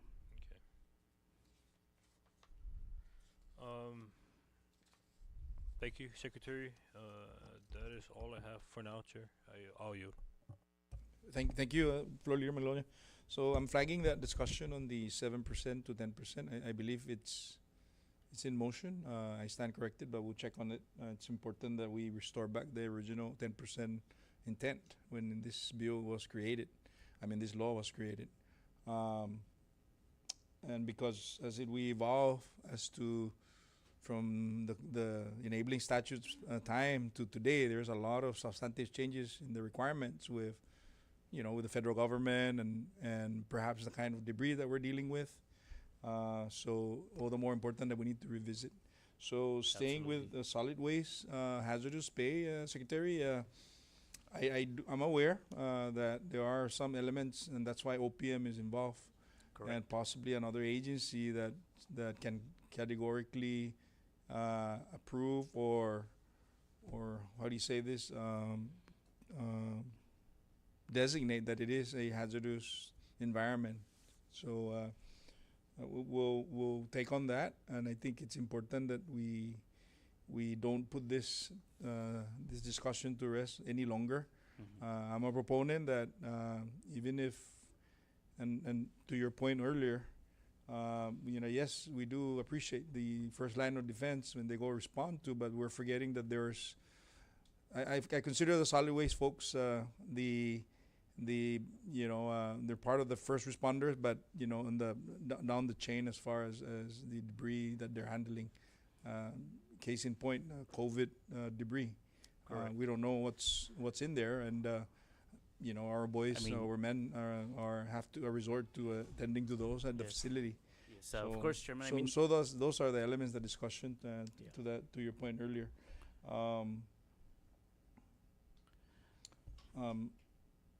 So can you, just for the viewing public or maybe the employees that are affected, can you just summarize how the process of the requesting for hazardous pay? Just summary, like for example, person A and person B. What does it take? Do we need another request for personal action? No, I mean, if we can wait a few minutes, sure. Pete Camacho actually is my point. Is a go-to person? My no? go-to, because I made sure that he gets brushed up on it, because I was expecting this question to come up. Right. And I wanted him to be very well versed. I did give him instructions to meet with OPM as late as over 2 years ago. Right. Since I first came in, and it was brought up to me to make sure that he has a full understanding of what the dynamics and what had happened, so that we make sure that we do the right thing. Right, and the thing is, it's important to know the process, and if there is a way that we can streamline the process to make it more efficient, because it's not fair that these folks have to wait 4 years, right, 3 years, 4 years, or even for that matter when they perform. We need to wait for documents to be routed through signatures, and yet they're expected to be there, every time that we ask them to be there. So correct. And I know, Secretary, you understand where I'm coming from, and this is a conversation that we need to have, how to streamline it, make it more efficient, so that people can get paid right away. I mean, you're generating the funds through the excise tax. Thank you, Chair. What I can say is, going forward, we need OPM to include solid waste staff in first line response, especially handling emergencies such as COVID, because unfortunately we did see members in our community pass away because of COVID, very well documented, and the masks or the clothing and the bedding, stuff of that sort, that was removed in the process and brought to the landfill, had the COVID virus, so that is hazardous. I mean, extremely dangerous stuff. So there's no doubt about that. The problem is we're not included, the solid waste folks were not included as a part of the natural trigger when first line response in dealing with that type of disaster, right? Nobody thought about them. So yes, going forward, do we need a legislation? That's going to be that was the primary task that I did assign my director to consult with OPM, and I believe that might have to be required. We're at the legislature, so if that's needed, one of us or all of us can co-sponsor it, because it's really important. We cannot forget. Yeah, absolutely. Because all waste will end up in the landfill no matter what the Yes. source is, and biological and the hazardous in terms of chemicals, can Okay. accidentally make it up there or go up there because of an emergency. I mean, we don't have incinerators at a large scale to deal with these. But even so, if solid waste staff is required to do that part, the incineration part, that's still a hazardous task. Okay, great. Thank you, Secretary. But I'm going to yield, and I'm going to recognize the Vice President. But I want to cue you up as to my next line of questioning, and that's the 2% developers tax. Okay, but you don't need to answer that. Recognize Vice President Magofnia. Thank you, Chair. And so going back, I have a couple of questions, or not a couple of questions, but I want to touch on a couple of items here. So solid waste and energy, but let's start with solid waste since we just finished that. With regards to the hazardous pay, I believe I've seen it done before where the hazardous pay is embedded into the base salary, and it's triggered by, so you would identify, the types of duties or responsibilities that certain employees perform that's deemed hazardous. Hence, that's how they fall into the category. But my question is, and I think the chair has already asked this, does it require legislation, or does OPM really need to be involved in this process, or is this something that internally through regulation can be made so that the employees who qualify for hazardous pay can, get processed under that? Thank you, Senator. I'll yield to Director Pete, Okay. who's here, that Thank can you. answer that Thank you. question. Thank you. Senator Magofnia, there is a provision within our civil service regulation that talks about hazardous differential and other premium pays. So the usual practice for hazardous differential are processed to a request of person action, and it's based on actual work performed, and it's broken down to by quarters. Yes. So if the employee is to get paid hazardous, we would have to prepare the person action. It will be reviewed by Office of Personnel Management to look at the criteria, whether this position, this individual, the place they're working, does merit the qualifications for receiving hazardous pay. Got And it. if it gets cleared at OPM, then what we will do as an agency is prepare all the person action, all the timesheet breakdowns and stuff. Because maybe I'll give you an example. If an employee is an operator at a landfill and gets detailed to another division that's not working in a hazardous area, then even though he's funded or budgeted or gets detailed to somewhere else, they're not going to be entitled for hazardous differential. Vice versa also, if an employee for roads and grounds, Sure. due to a shortness of staff down at solid waste, if they're detailed, then those are the justifications that would Sure. would have to be put together to show that this individual actually work Okay. within those hazardous environment. And so thank you for that explanation. And this is where collaboration is, needed amongst the divisions within the department, right? So HR is very key in this facilitation of process to help the division managers or directors identify what the scope of work would be for each staff and the potential, there's always in the contract or in the duties and responsibilities somewhere there that says and other duties as assigned by the secretary or whoever the designated authority is. And this is where it's important for HR to sit with the division directors or managers who are overseeing these employees to identify what those duties and responsibilities are, so that even if this person, let's say their main role is to do this, but at some point in their career they're going to be directed to perform other duties and responsibilities under their contract. You can take proactive measures to actually include them in the hazardous pay, not necessarily pay them every payroll, but when the situation calls for, like a natural disaster or whatever situation comes up, when payroll is processed, you can actually trigger those certain pay to be processed in that payroll cycle so that these employees are being paid timely and not having to go back, 2-3 years waiting to receive those hazardous pay. So that's just a recommendation that I would like to make based on my experience in the accounting and finance background. So that's that. Going back to the energy, I'm not aware of this voucher program that are given to, customers or whatever that you refer to them as when they purchase these electric bicycles. But from what I'm gathering, it is a program that is federally funded through a grant, correct? And okay. Correct.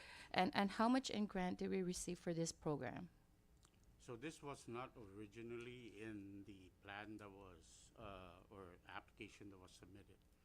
So over time, when we had money that could have been diverted to other programs like this, so we decided to put those money in there rather than have to kind of return it. Yeah. So we developed the program based on existing appliance rebate programs, Okay. and so that was made available. And I assume that when this particular grant was converted over for that program now that you guys are issuing vouchers on, I'm assuming it's allowable, correct? Yes. Okay, so you guys got approval from the grantor saying that you guys can convert those funding to So it for was a done- different type of activity. It was done through modification of the grant. Okay, great. And And then, so considering that it's a grant that's federally funded, is that applicable to all citizens or just U.S. citizens, all people residing here in the city. regardless of citizenship? Okay, and I just want to make sure that's clear because most of our federal grants are for U.S. citizens, and as we all know and we see, majority of these the people that are riding their electric bicycles are not really locals. To be frank, they're mostly foreigners. So we want to make sure that when we are issuing out these vouchers that are federally funded, that we are mindful of the requirements to ensure that if it is strictly for U.S. citizens, then we are, or the stores who are, or whoever is issuing the vouchers, that we are checking for identification to ensure that they meet those requirements. So that's that. I'm sure many of us have received tons of calls from our constituents with regards to this issue with having all these, people using the electric bicycles. They are everywhere, including the main roads, and there are some danger that they pose to the vehicles, right? And so, I see them all the time, every day when I drop my daughter to school.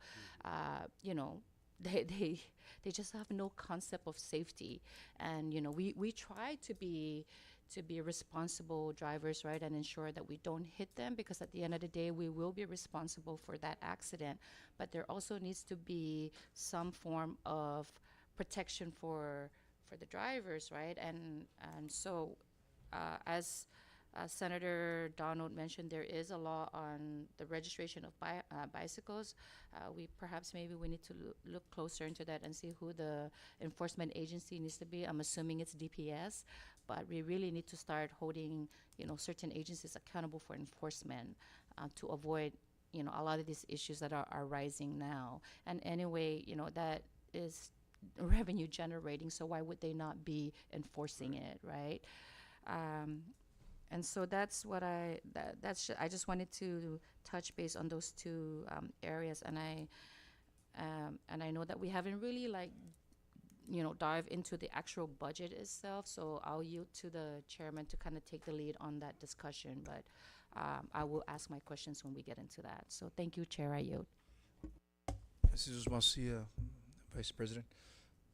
Senator Manglonia? Thank you, Chair. Sorry, just so that we can put the hazardous waste issue to rest. And while the department comes together to see how we can further enhance and improve the processes for employees that would be considered frontliners, and maybe including solid waste personnel under that list. Are all the overtimes incurred during natural disasters with solid waste, they're reimbursed by FEMA, correct?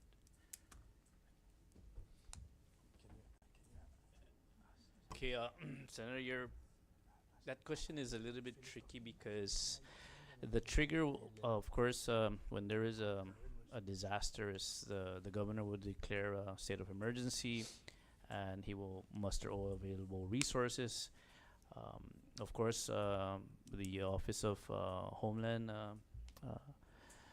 will be the lead agency, and they basically will put together the so-called RAC team, which is key departments and agencies to come together to address the emergency.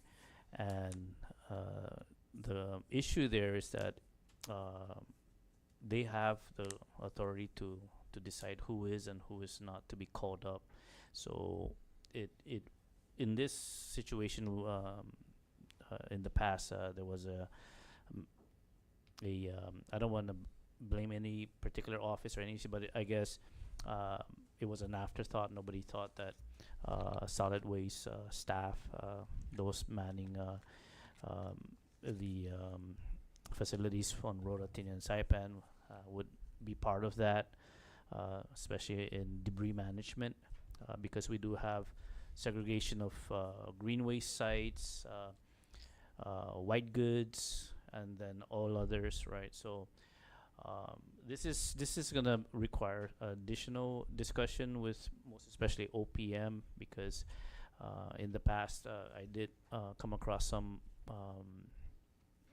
discussions on, well, if you're off or your staff was not properly identified, then the justification will fail, right? So the whatever gets incurred will fall under the department instead. right. So if it's not budgeted for, and I know Pete kind of alluded to that, it becomes even more difficult for us to get these folks paid, because if there's no identification of identified funds for that purpose, then OPM is going to flag it. So that's why Chairman Schneider, with the recommendation that should we come together and look at some form of legislation, that's probably going to be needed, so that it becomes part of the process or part of the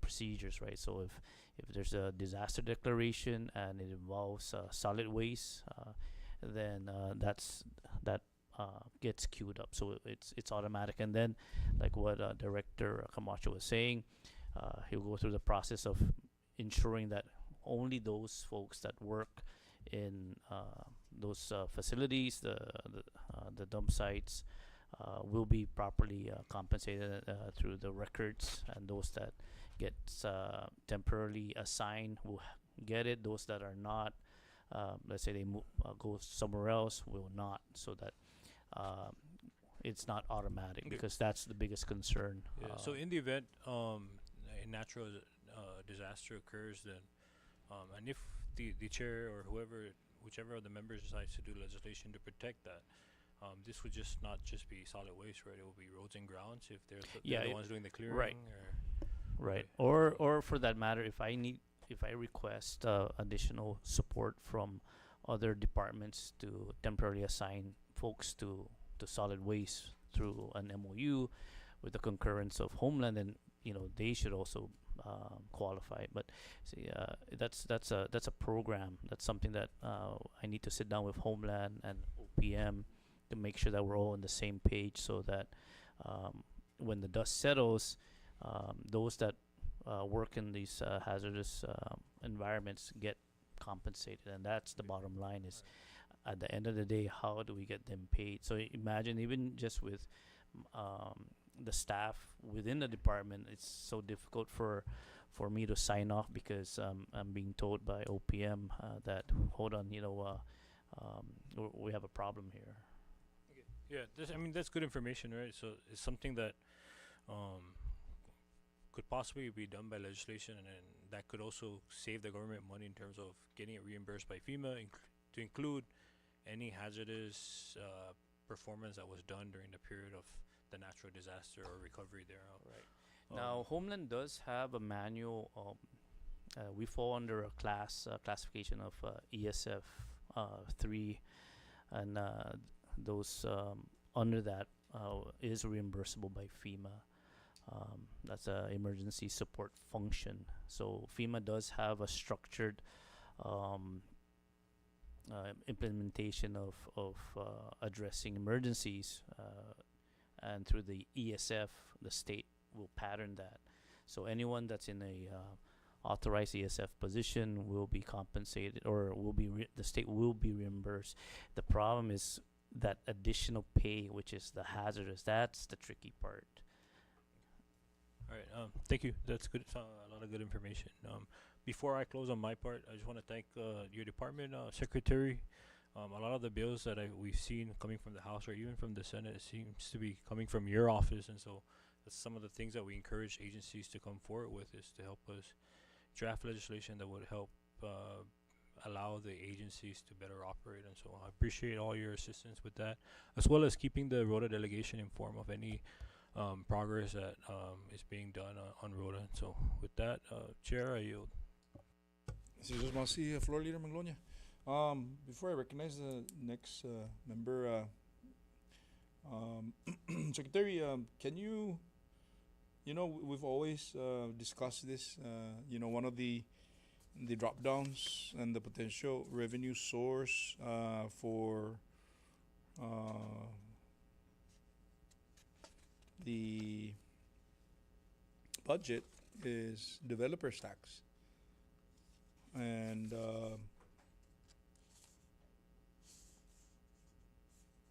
I wanted to find out from your office. It appears that you're the lead agency as far as designation and collection of such. Can you? We see a. I'm trying to pin it out here. Just give me a moment, please.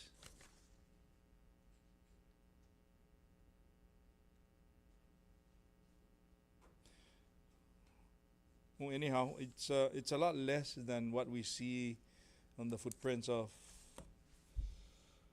It's definitely not 2% of the entire construction that's happening right now in the CNMI. So I think you know where we're going with this.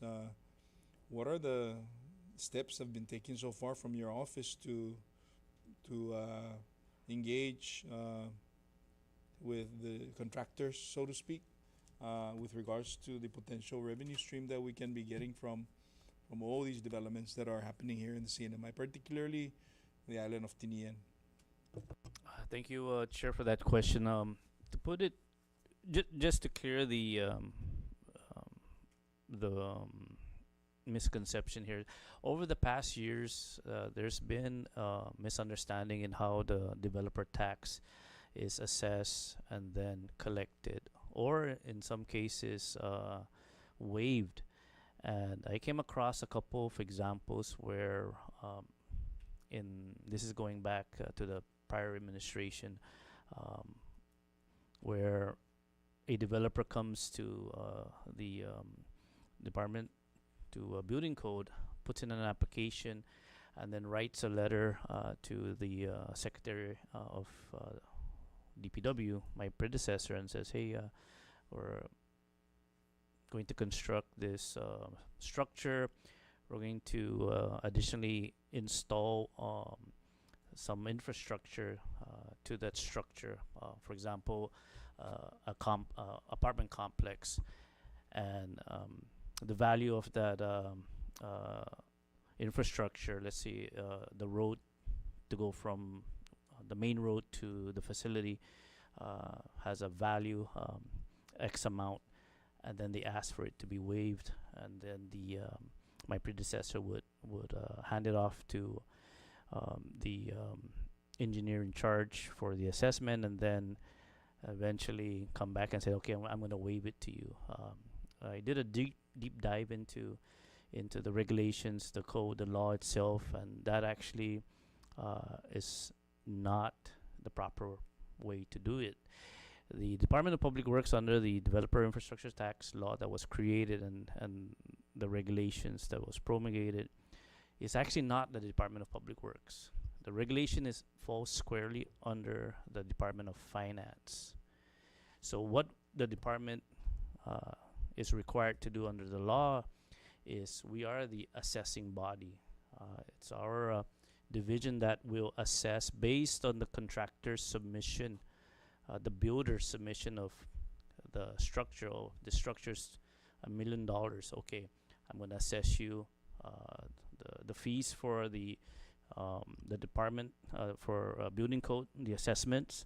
There is a mirror that is assessed for the Department of Finance, and then the Developer Infrastructure Tax 2% is also attached. Under the regulations within the Department of Finance, it's the Secretary of Finance or his or her designee that may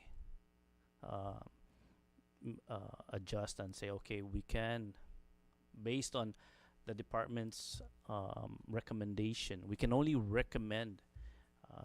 Our professionals are there to recommend, but we do have some principles, because if the developer that's building that $1 million development is building a road, but that road is critically needed to serve its purpose, is that really a benefit to the community?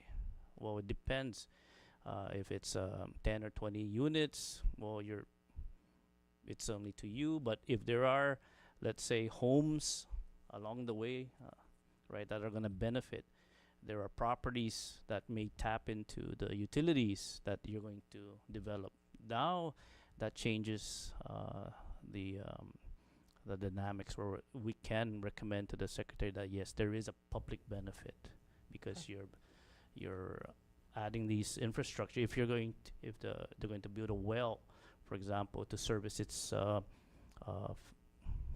property, but also make it available to CUC. Okay, that's a development that can benefit the community in general. So we give that guidance, and then it's the secretary who will determine whether to waive it or to say no. Based on recommendation from the department, we still need to collect that 2% because it goes to the delegation to decide how to benefit. Because if the developer just builds and then says, hey, I built it, now you need to help me string power lines, water line, pave the road, right? That's a burden on the taxpayer, the community. So who pays for that, right? So that's the whole purpose of how it came about. That's the reason for that. Now, as far as the collection, I can't answer you to that effect because so noted. I mean, we flagged your comment earlier that finance has to be in this meeting as well. Actually, the committee requires them to ask them for both entities to be here, but they have this annual conference down happening in World Resort, so they're unable to join us, because that would have been a perfect time to yes, I did notice that OMB and finance they've is not asked here. to be excused, including OGM actually. So, I guess you're the lucky one. They're not here, the agency. Well, we would have cleared up a lot more. Secretary, so just the reason why I raised this issue is right now the anticipated collection is only 232,000. Right. I don't think that's very. I want to challenge actually the departments with that number, because there's a lot more that we can do than just 232,000. And at this juncture right now, and I'm not sure, I mean, I'm hoping finance is here, I don't think we're in the business of waiving anything if we can actually collect. The cinema is in the middle of a financial needs, financial situation that we need to gather all funding that can help fund public agencies to serve the public that we represent. So yeah, if Just so you Go know. right ahead. I have one question after that. So. Okay. Just so you know, Senator, I did flag one developer that was given a waiver from the department, and I did write a letter to the secretary to have her department, her division, the revenue and taxation, to revisit that developer and to see if the cinema can recover the developer tax that was inadvertently waived off, and it's over $150,000. Although it did, the assessment was over more than 3 or 4 years, but the law is pretty clear when it comes to tax liabilities to the government, to the cinema, that the statute of limitation is pretty pretty wide. So I am flagging these things because it is critical that the government does collect the developer tax, because all these developments, although I am in full support of development, but there is an impact to the community and to our infrastructure, and these developers need to pay in, so that we as a department, through TSD and building code, make sure that we have the resources and to pay for the development of the infrastructures, because it is costly to maintain these facilities, the roads, both primaries and secondaries, and all the associated burdens on the development. That we're always fixing stuff, so we need to make sure that we do collect. Thank you, Secretary. And my next question is: you're familiar with Public Law 2331, right? Can you construction tax? Yes, that's the most recent construction tax law. I don't see it in the drop downs of the revenue that potentially can generate some. So I want to find out from you if in the law it says 50% shall be appropriated to the third senatorial district CNMI Department of Public Works under the expenditure authority of the Secretary of Finance. And that's 50% of the GRQCP. It's Special Gross Revenues and Qualifying Construction Projects account. So have you yielded any numbers? I thank you, Senator, for that question, because that was a concern of mine. I did have a discussion with Secretary of Finance, Tracy Narita, about it, and I asked if there's any thing that I can do in my department to help promulgate the rules to get it up and running. And actually, I was told, she actually said that it's her department that's going to deal with the regulations and promulgation of that. So my understanding is we don't have any control to that. So yeah. I mean, I encourage you to continue following it. It is a law right now. So correct. I mean, you're a beneficiary of such, and yeah, I would have assumed that it would have been another item in our assessment through the building code office, but it's currently not, because again, I was led to believe that Department of Finance will handle the promulgation of the rules and to that law, and that we would just be a simple beneficiary to the proceeds. Thank you. Yeah, we're going to be posting this question in the next couple of days here with the Secretary of Finance. The reason why, because the proponents of this legislation were marching the halls of the legislature to pass it as quickly as possible, because it's probably going to yield between $8 to $10 million of GRT.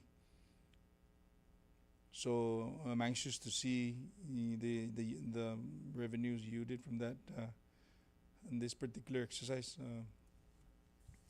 But I'm going to yield any further comment, Secretary, on this.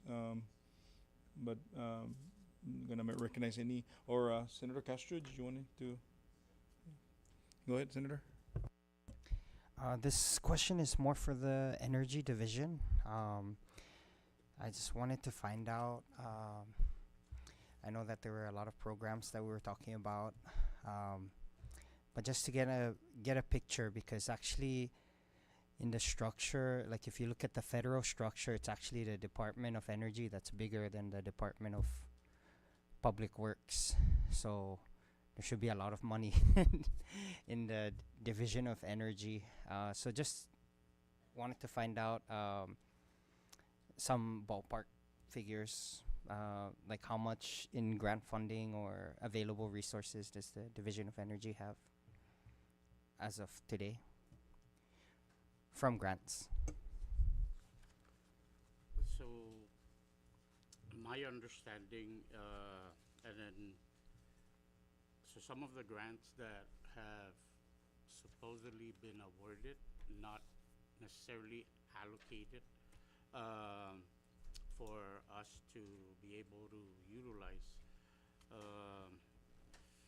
could be a little bit over 50-some million dollars, and that's because there were certain conditions that were imposed on those awards. And as of today, I'm not sure. I don't have the details of it. My understanding is we are still awaiting some guidance. But as far as formula grants are concerned, and then the grants that have already been approved and currently being utilized, it's the 2 formula grants for the state energy program and the weatherization program. That's a little over $600-some thousand on formula grants. And then we have the bill, which is the additional funds that were received under the IIJA and BIL. So that amounts to a little over $3-point-something million. I don't have the exact figures, but the larger amounts, from my understanding, is the a little over $50-some million, and majority of that, at least 90% of the $50-some million is all related to the home energy rebate program and the electrification program.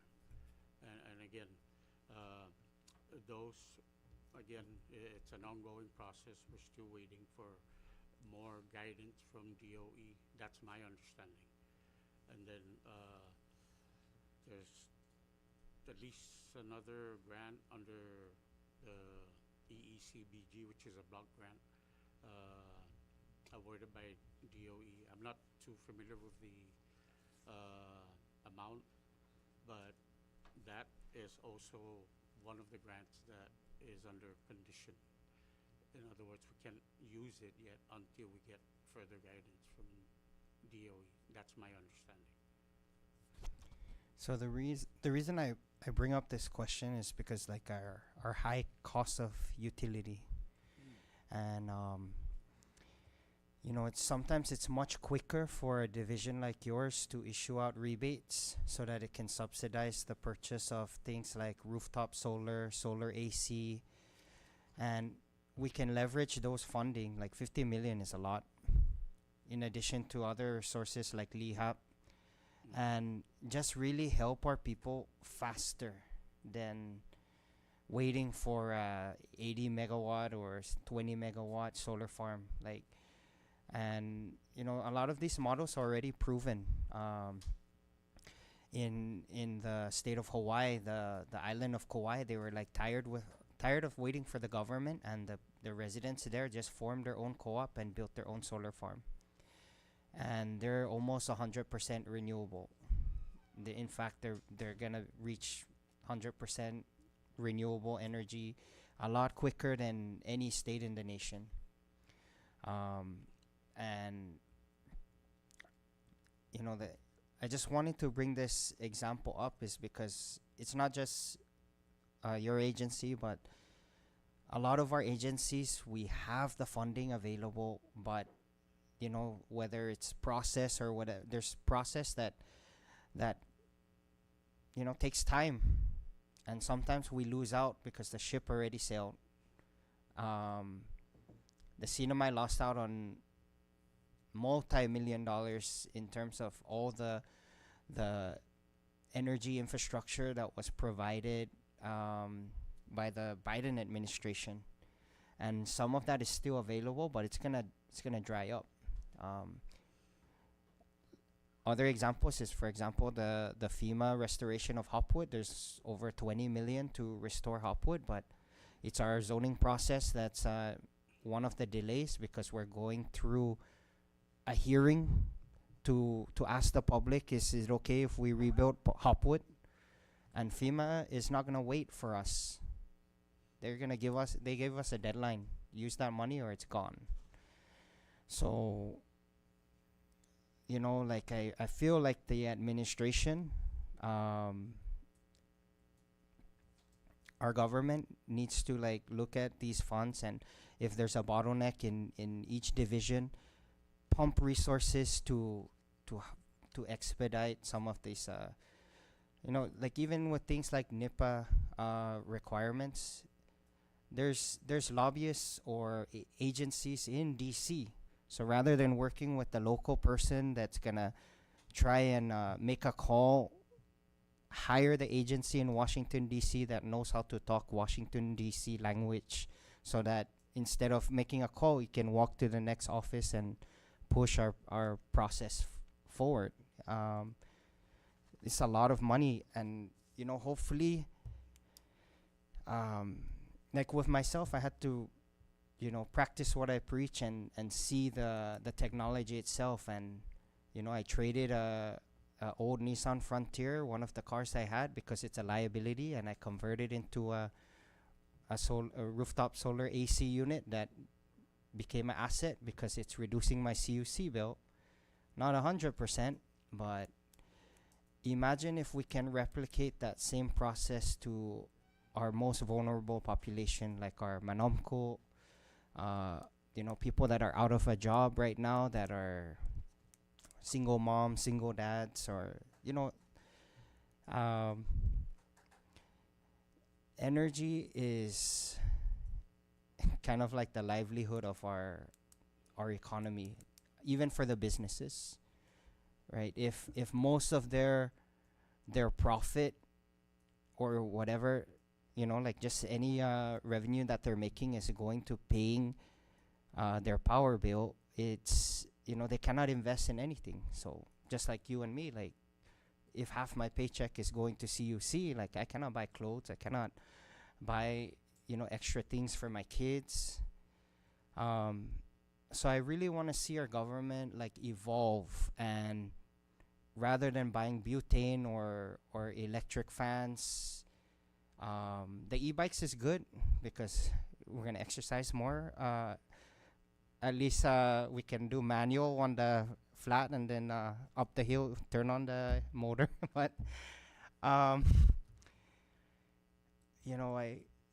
feel like it's faster if we, like the way that you guys are doing public-private partnership, just give the rebates to the people and let the private sector and our people get the product. Because I tell you right now, there's so many people that are fed up with paying a high power bill that they started buying solar ACs or going to the three solar companies themselves. And it's very unfortunate because it's only the people that that are not living paycheck to paycheck that are really taking advantage of it. Meanwhile, we have like 50 million, 100 million, 300 million in different federal funding sources that can really mitigate the struggle.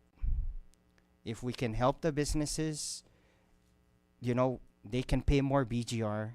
It pumps into our economy. But I need for us to kind of think of the bigger picture, and sometimes it's hard. It's not just one agency, all of our agencies. It's hard because we've been doing the same thing. We're already stuck in a silo, but that's not how our agencies are designed. There's a reason why energy is under Department of Public Works. There's a reason why customs is under finance. There's a reason why OIT is under finance, is because these divisions are supposed to synergize their data and their process. Earlier we talked about registering bicycles. In fact, I was just looking at that earlier, and I think there was legislation that deregulated that already, so it might not even be required. But I need our legal counsel to take a look at that. It was in reference to when the legislature passed the right-hand vehicle law that allowed those small cars and construction and heavy equipment to kind of like move from site to site. There's a small little footnote that exempted registration of bicycles. And in fact, there's no jurisdiction in the United States that requires you to register your bike. It's mainly e-bikes. So I'm for deregulating that. You know, like, the more people that exercise, the better it is for our healthcare system. So we need to put less restrictions on things that benefit our health and our people. But if we can really expedite that $50 million and pump it into our, maybe reach out to the governor's office and get all their lawyer experts to figure out this issue, because we don't want that money to be like one of the other departments that lost out on millions. We don't want it to be like, you know, if we don't figure this out with Hopwood, we're gonna lose that 20 million, and then our central government is gonna have to cough up that money to rebuild the school. So please, let's continue to synergize and try and push some of this money out into the economy. Thank you. Thank you, Senator Castro, and thank you, Secretary. So, you know, I have a copy of the Public Law 8-23, and that is the developer's tax. And in the message, the governor then, late Governor Guerrero, De Leon Guerrero, referenced in his message that, and I quote, "As you know, I initially endorsed the 7% rate." They actually wanted 7% rate at the time in 1993, but the legislature passed 2%. And in the drop downs of the definition for compliance, a developer means any person engaging in creation of new development for the purpose of this act. Person means an individual, estate, firm, corporation, and then number 2, a foreign government, the United States, the Trust Territory of the Pacific Islands, or any agency or instrumentality of these entities. And I just purposely read that, Secretary, for the continuation of discussion, because I think we can make more, we can yield more, rather. And Senator Cruz, recognize. Thank you, Mr. Chairman. And again, in regards to the Public Law for 20-42, it's not a right of way. It's yes, more price too, but the original funding for that is 722 $331. That's And correct, Senator. I'm wondering, how did this went down to 149? Yeah. Okay, so I did quickly look it up myself, Can you look that and up? I did ask my finance manager to reach out to Department of Finance and get an accounting of how the funds went from 722,000 down to its current level at 149. Because Secretary, there's nothing there then in that law that says that is going to be reprogrammed or allowed to be Correct. reprogrammed. It's under the expenditure authority of the DPW Secretary. I know it's not your time, but can you look into that? Yes, and no, get us back? absolutely. In fact, it's under the expenditure authority is under the Secretary of the Department of Public Works in consultation with the mayor. So Yes. we will get a full accounting of Appreciate it. how the funds was spent. But Last recall driving through Marple Heights, I know there's a lot of nice paved roads other than what the CBs has done. So we'll get you the full accounting so you know exactly how the money was spent. And then I'll be reaching out to the Tinian delegation so that we can sit down with the mayor and decide how to spend the remaining funds. Yeah, So and like I said, because most of the project up there is all done by the RRT project program. correct. So no, I don't recall any funding that we will know and when if this fund is spent, because I know that we will meet and see which part of the Marple Heights going to start with the road paving. No? So please, I want to know what happened to the funding. I believe Chairman Hofschneider had given me a deadline. We're going to be meeting this Friday. Thank you. Thank you. Thank you. Thank you, Senator Cruz. Senator Paul Manglona, recognized. Thank you, Chairman. This is just a general question because I'm working on procurement legislation. I've asked our legal counsel to help me. And I just wanted to know, I know that PSS, CIP office, MIHA, OGM, CPA, DPW, they all have their own procurement system, process, right? And I just wanted to ask Secretary, do you guys have an organization so that, let's say you're looking for an A&E service, how do you do the procurement process? For example, for that, other than like not road, even road construction, like how do you do the bidding, or how do you determine whether it's a bidding or an RFP? Do you work in the CNMI government? Do we have an umbrella, or should we have an umbrella, or how should we handle that? Okay. First, Senator, thank you for your question. Just to clarify, Department of Public Works does not have its own separate procurement process. We follow the procurement process under the Department of Finance procurement office. So if you're gonna bid, let's say a building, Department of Public Works administration building, you go through the procurement office? Yes, we do. The thing that makes us a little bit unique is that we do have staff under Director Tony Camacho's office, Technical Services Division. He actually covers two major offices. One is that I just mentioned, and the other is highways. So depending on the project, if we have the ability to do the A&E in-house, which we do have up to a certain degree, a couple of our fine engineers sitting right behind my directors here can do the work. If we cannot, or it's too time consuming and it's going to take too long, and funding being available, we will sub it out. But then we still have to go to procurement to have the ITB or an RFP. In this case, it'll be an RFP. And the two big differences, RFP is we have. Okay, so let's say you already understand that. So let's say you do an RFP. Who decides on who is the best and most competitive price?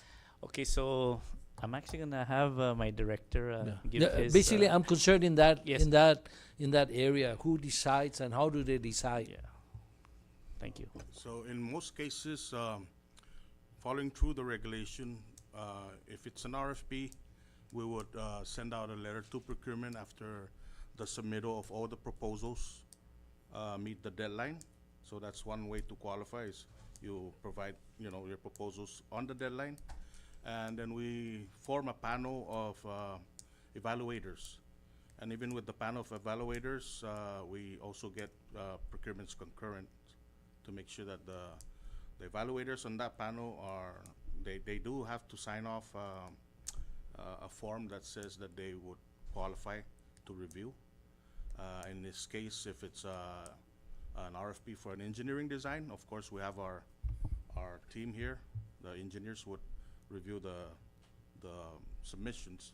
So they would be part of the So let's say evaluation the for the A&E service. So your engineers are the panel, Yes, yes, correct. and how do the panel decide that? Like 3 of them or 5 of them will meet and Mostly 3 of them, but prior to the submission, we have a criteria that's part of the bidding requirement or the RFP requirement. So some of the criteria will be a certain amount of percentage for their background and expertise, and of course the cost. okay. And what about for a structure and infrastructure? They are also the same team, or do you have to ask procurement to find another group of team, or? In most cases, for vertical Mhm. infrastructures, that goes through an ITB. So because we have So who decides which is the best response? the ITB comes in as the lowest bidder.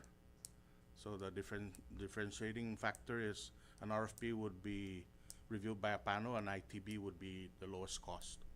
Okay. And in the panel for the RFP, do they come together and decide that same day, that same moment, or the one goes home and come up with a grading result, and another one comes the next day, and then the third one waits to see the first 2 respond, so they decide who they want to win, so he gives them a lower grade here and a higher grade there? Is that do they do it all together, or do they do it separately? Well, each person would have to review the content within their own, how to say it, understanding, and provide the grades accordingly. Okay. But then before that, we also have a process where we bring in the proponents to do an interview. So if the panel does have questions that needed clarification, we will invite the proponents in to clarify. Okay. So I know it's not with you guys, but in the past I've heard of story where, they review an RFP and 5 of them, they do not do it at the same time. They go home, and then if you're the last one to submit it, you have the privilege of checking who's so far ahead, and you can actually affect the result by grading this company more 10 out of 10, and then this other one that's so far leading, you give them 1 or 0 so that the other one over. Those are the kind of things that we don't want to see, and I'm not talking about public works only in the past, but CPA, MIA, and all of that. So this is something that I asked our legal counsel to help me, because I want to have a panel that, not necessarily for an umbrella for the whole government, department, and agencies, but to have a structure so that each agency, so that we can have less protests, we can proceed with the project faster, and there's no delay, right? And there's no complaint, especially, and most of all, that it's fair, a level playing field for everyone. And that's why I think the review panels should be independent, fair, and they all don't know what the other grading system of the other panel members. Nobody should be able to see how the other one grades. They should all be able to, at a deadline, just like when you open an ITB, right? You open it all at the same time. You don't open a package today and another package tomorrow differently. So that's something that is that a concern? What I'm raising up, may I ask? I can jump in here, Senator. There's also one final layer. We don't sign. I don't sign. For example, the director gives me his recommendation based on the panel's review. When I sign in finality, it's not a final, it's just my transmittal to procurement based on the recommendations. Procurement still has the final say. They can go back, re-review, they're going to see all the notes. We are required, the panelists are required to indicate notes. They cannot just put 10, 10, 10, 10 and no explanation. Okay, that will be flagged. So I'm worried more about how they submit in their recommendation. Right. So all of this is packaged. The notes by the panelists is not secret. It's going to be part of the submission to procurement. So the procurement and procurement's AAG will have the ability to go and look in. They can actually even call us up and ask for clarification. Sometimes they'll even send it back saying, "Hey, you have one panelist that did not indicate why they gave such low remarks or low marks or high marks." Well, the high mark and the low mark wouldn't be a concern if they all submitted in at the same time without seeing the others' result. That's my main point, is that the 5 panelists submits their grading in an envelope, and it doesn't get open until all the panelists have submitted their grading. Then that's when you open it, not to allow 1 or 2 individuals to review the total for the okay. rest and then come in at the end. I understand where you're coming from, because Senator, we did share a couple of grading ourselves. For example, DPL and the golf course, right? We all met together as a panelist, Oh. and we did not get the material until the very day at the exact same moment. We're told to open it up, review, and then we were allowed to actually leave our separate ways. Of course, under the assumption that we're all of good ethical Yeah, so that's character. why I'm worried that. But I do know where you're going. Procurement regulation, I'll be quite frank with you. I think it needs to be updated. The regulations, the laws that put procurement to where they are today needs to be revisited. And if this is something that this body wants to do, I am all in favor of that it does need to be revamped.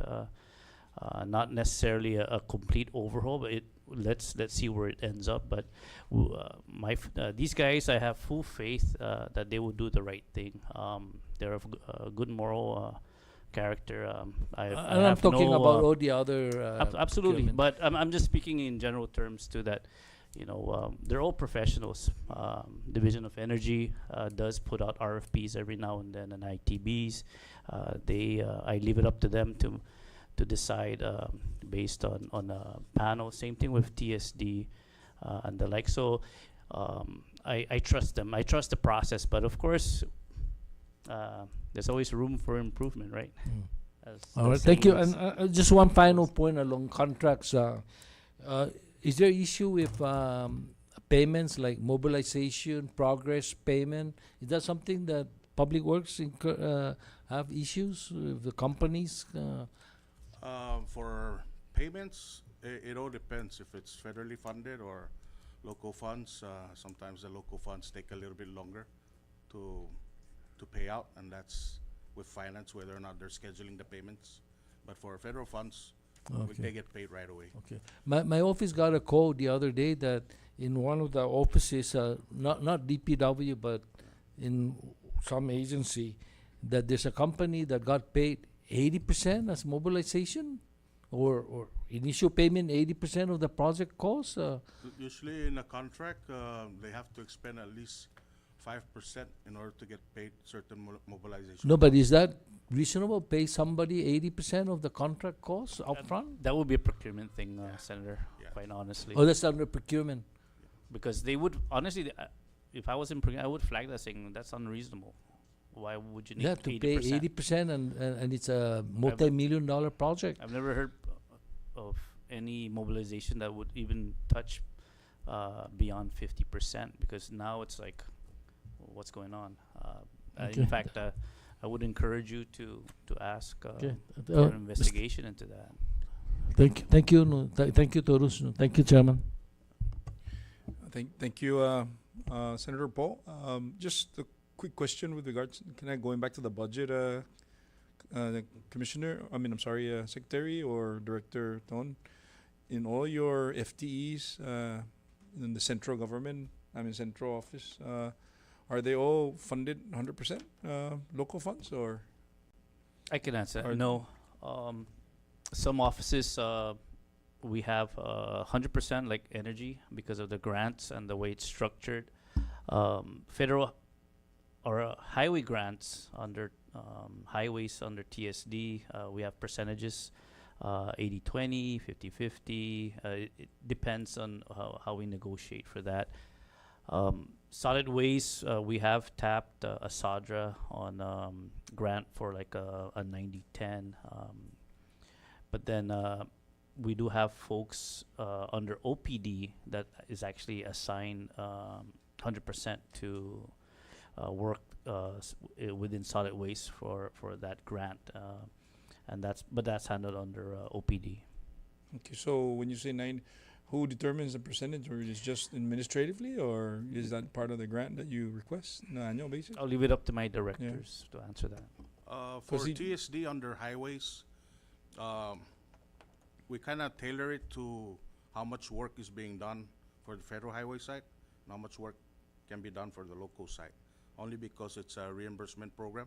Okay. So if we have somebody, an engineer that's doing more local project, we can't justify getting paid 100% on the federal highway side. Okay. So that's how we kind of tailor the percentage. So But when in you most say cases, they're all 100%. okay, so with regards to, and I know this is maybe an open-ended question, no, an answer, but what is our average FHWA grant every year? Yeah, right now it's about 4.2 million.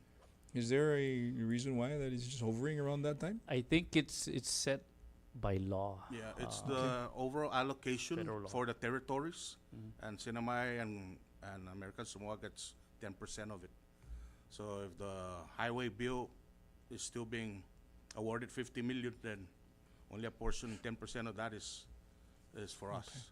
How often do they tap you guys or the governor's office with regards to, hey, we're appropriating highway money, or do you want to submit a budget or request? That's a how different. much involvement you guys Yeah, have? that's a different grant. Or in this case, that's a direct funding. For example, No, because you said by law. So is there well, established? that's for that program.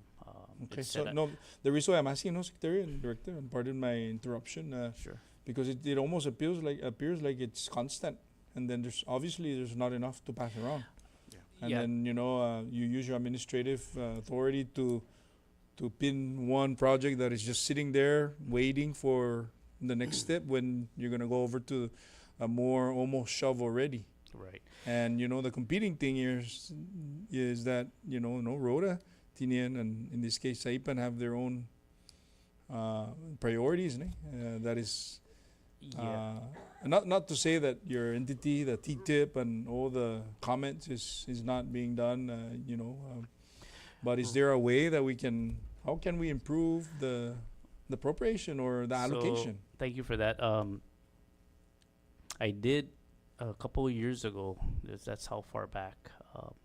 Fly down to Guam and had a nice discussion with the director of Public Works, Guam, and we actually agreed that we were going to work on a joint letter to our respective delegates to push for an amendment to the law that established the funding levels and the percentages to have it Yep. changed, because Okay. in over 20 years the development of the Sure. islands itself, right? Yeah. It's increased. We have Right. population increase, but our funding has always been flatline. Okay. So we're very limited. I believe almost 50% of Sure. the funds we're expending is for program, and the other is for operation. I know Senator Manglonia brought up a question earlier about using federal funds to acquire. It is available, but the problem is that's the funding source we have to utilize. In the past, when the then delegate Kilili would put in for appropriations for road construction, it's really just for road construction. It doesn't say road construction and acquisition. Federal highway regulations require that if there's a road that will be developed and a property in question is needed to be acquired, federal regulations requires that we have to, as a state, procure the entire lot and then utilize what needs to be taken for the road. And then when we're done, that regulation also says that we have to either sell the unused portion or return it back to the families and then compensate. But now here's the thing: if there's a house on it, we are required by federal regulation to make sure that that family is whole. So if we're moving them, we have to make sure that they have a house. We have to make, you know, so I, it gets I'm very nodding this way detailed. because there's just so much process. Oh, yeah, of and, course. You guys are the SMEs. You're subject matter experts to Yeah. these grants and regs that you're citing. So the But- bottom but- line, but yes, my question is, for every time that we meet with DOD, we gotta. you know, they have experts there that direct us to a source of fund, Mhm. a federal funds, because they cannot really appropriate directly to the ask. Right. So they always direct us to the agency.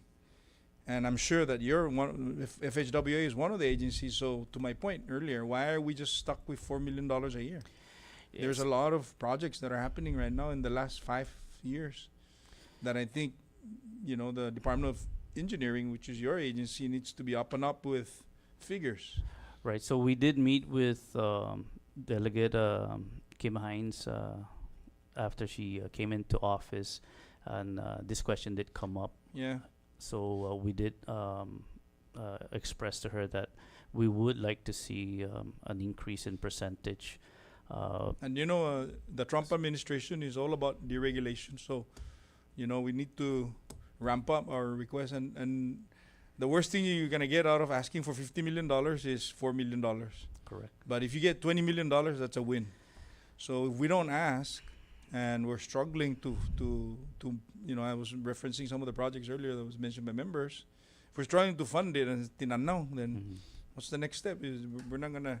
We need to ask, because every 3 months the administration is always inviting the legislature and the agencies for stakeholders meeting to talk about issues in the CNMI that we need, and these are the things that is more than fair to raise up to the powers that be on the DOD side. And I say this again because they cannot really appropriate for us directly.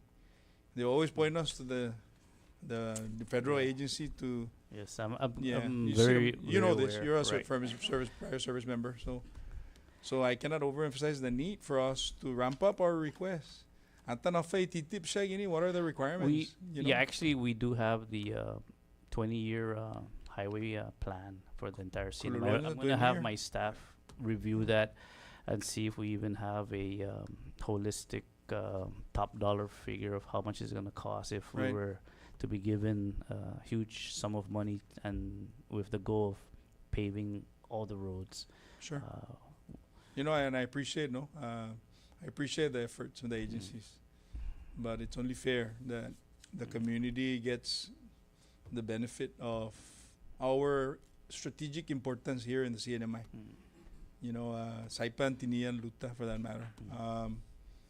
You know, we also like to drive on smooth roads.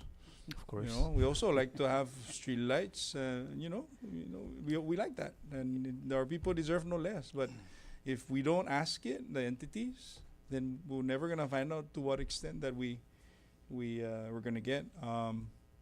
Staying on point, Secretary, the TTIP. Can you just, for the purpose of refresher, territorial? What's that TTIP? What does that mean? Territorial Transportation Improvement Plan. Okay, so what's the cycle of comment period? So since we've recently done the comments, this is the TTIP is for the next 4 or 5 years. So I think that's up to 2028. So, but at any given time, Director, can come in and amend? Yes, we can. We can. It's So, just a like, process that we have to change the funding appropriation. So it is a process to do that, and then we have to advertise it again. Yeah, I mean, I know and I appreciate the information, but I think we need to like go in there and reestablish and reconnect with the Sure. Region 8 or Region 9. And that's the You sole purpose of us conducting the public hearing, is to have Tinian, Rhoda, and Saipan kind of come in and put their inputs on what their priorities are in this Yeah. project. Let me tell you the reason why I asked that we need to flush out these federal agencies. I mean, not flush out, but be realistic. So if every time Mayor Audon asks for a road to be fixed, Sure. you know, our partners, they would fix only the ones with the potholes. And then the rest, we're going to have to wait. So while they come in with their heavy trucks and do their thing to satisfy the objective of the interest of national security. Yet, the community of Tini, and for that matter, it has to resort to all the bumps and the holes that is not just created by the traffic on the island, but it's a lot of this. So this is the reason why we need to really push on the increased level of distribution and allocation to the CNMI. And just to add on to that, sir, I know previously we have had funding beyond the fiscal allocation. So we did request for Tinian Road and Saipan, and the fruit of that is through the race grant. We got the 12 million for Tapocho. We got 2 million for Route 10 and also Route 36. Okay. So that's outside of the fiscal allocation. Sure. Yeah. So and I think that's a great start, but we need to do more. There's a lot, and again, Secretary, the deregulation is very real, and I think we need to jump on that momentum. Yeah, I apologize for kind of like the long and winded exchange, I but I understand. think Chairman, just a follow-up on that. okay. Yeah, Senator Paul. Yeah, an idea that we have brought up in the past is since we know we have 4 million a year, and also we heard earlier that we can use some of this money for land compensation for federal highway roadways. Can we maybe float a bond, work with, or put out an RFP for a company to do all our roads and include in there the compensation for some of these roads and use the federal grants and have the 4 million paid toward that, I guess, upfront financing. So that's something that maybe we can see whether we can explore that. So we know that if we get in the next 10 years 40 million, right, include 10 million for land compensation in the federal highways, so that would be 50 million. So can we borrow 50 million, pay the land compensation, and do the road work today? And that's not including the request. For example, if we get additional, then it will mean we pay off sooner. But I guess that's a creative way to pay the land compensation and getting the upfront money. And I totally agree with the chairman that Steve Young from OLDCC office I think they have expertise out there that are willing to help us, and so maybe they can channel some support toward getting additional funding through the DOD. Thank you. Can I ask, Director, what is that grant, the 12 million that you said is on top of the That's the race grant. race grant? Yeah. Thank you. Well, can you spell that, no, Director? RASE, it's rebuilding America's infrastructure with sustainability and equity. That's under that grant. Wow. Well, if you got it, congratulations. Thank you. It's a collective effort for all the staff Yeah. submitting in, all of the Sure. estimates and all that. So Also get it in applying? I don't think this is an annual thing. This is probably under Biden's administration, so I'm not sure if. Thank you, Director. Senator Manny Castro, recognized. I just want to commend Senator Paul for bringing up the procurement process. What he's talking about is actually something that I'm used to in my previous experience at NMC. It's like, even when it comes down to hiring, like we have a panel, we all meet in the same office, everybody's envelope is closed, we rate at the same time, and then we exit. There's no, like, we don't take the envelope to our office separately. But I can see how if we're not putting those, and we don't even have to do the envelope. There's technology now where it's all secure, but yeah, so like Secretary said, Senator Poe, I think it does need updating, because even some of the process, there's a lot of contracts. I just want to thank DPW for, like, during my time in Precinct 2, like, there was some of the scope of work that they actually followed through with the recommendations. Specifically with the concrete picnic tables, I asked to seal it with silica or those kind of like epoxy or something that won't allow the salt water to keep going through the concrete, and then 3 years later we're gonna come back with rusted rebar or something like that. And it looks like it was done. So hopefully we can test it. But has there ever been a time where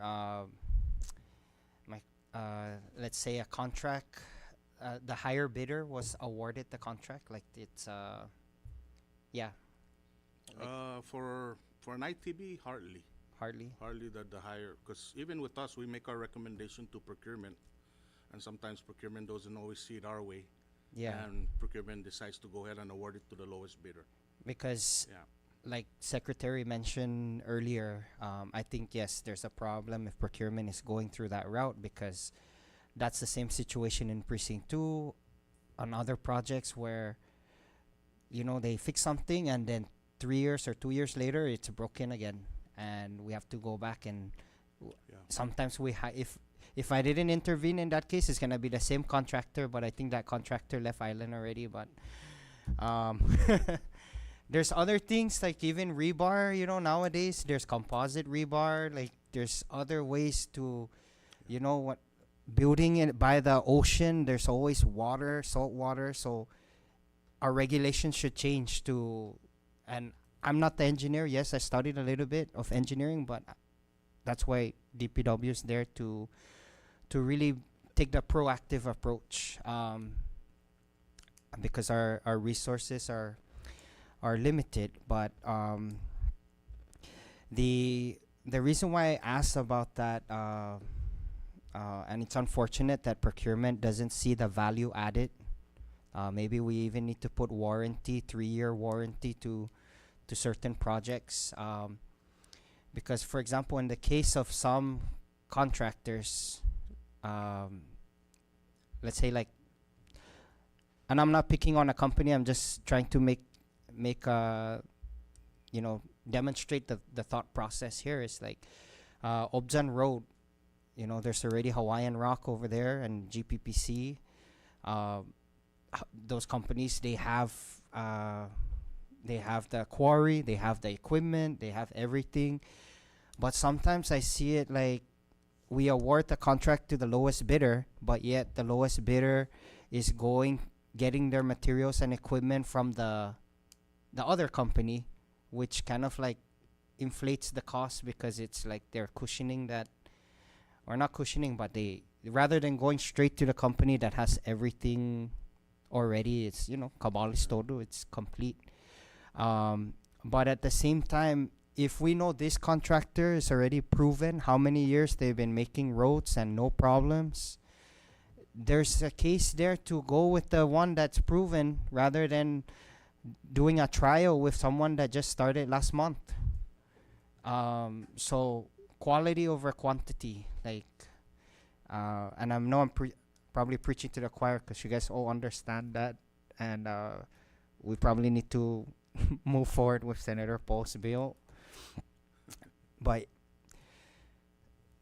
sorry, I think I'm a little Thank you. because we have a lot of potholes in Precinct 2 and there's money, and I'm just like, you know, let's maybe stop doing the potholes. And Secretary, thank you for visiting. I hope we can also take care of a lot of our other precincts with We have an ITB out for Precinct 2 for 3 drainage areas. you know, and I just want to apologize to the rest of my senatorial district. It's just Precinct 2 is a small precinct, but there's a lot of traffic going in through there. So, yeah, it's the flow, just like Senator Paul mentioned, Texas Road, like, you know, Oso's Day is coming up and the potholes back again and behind the cemetery. So maybe instead of asphalt, this time concrete that road. Just at least the boundary of the cemetery and on Texas Road. But the other question I wanted to say is, even Tunwakindoy Road, driving through that, I'm already seeing cracks. You know, in the States, the county workers, when they see cracks, they seal it right away.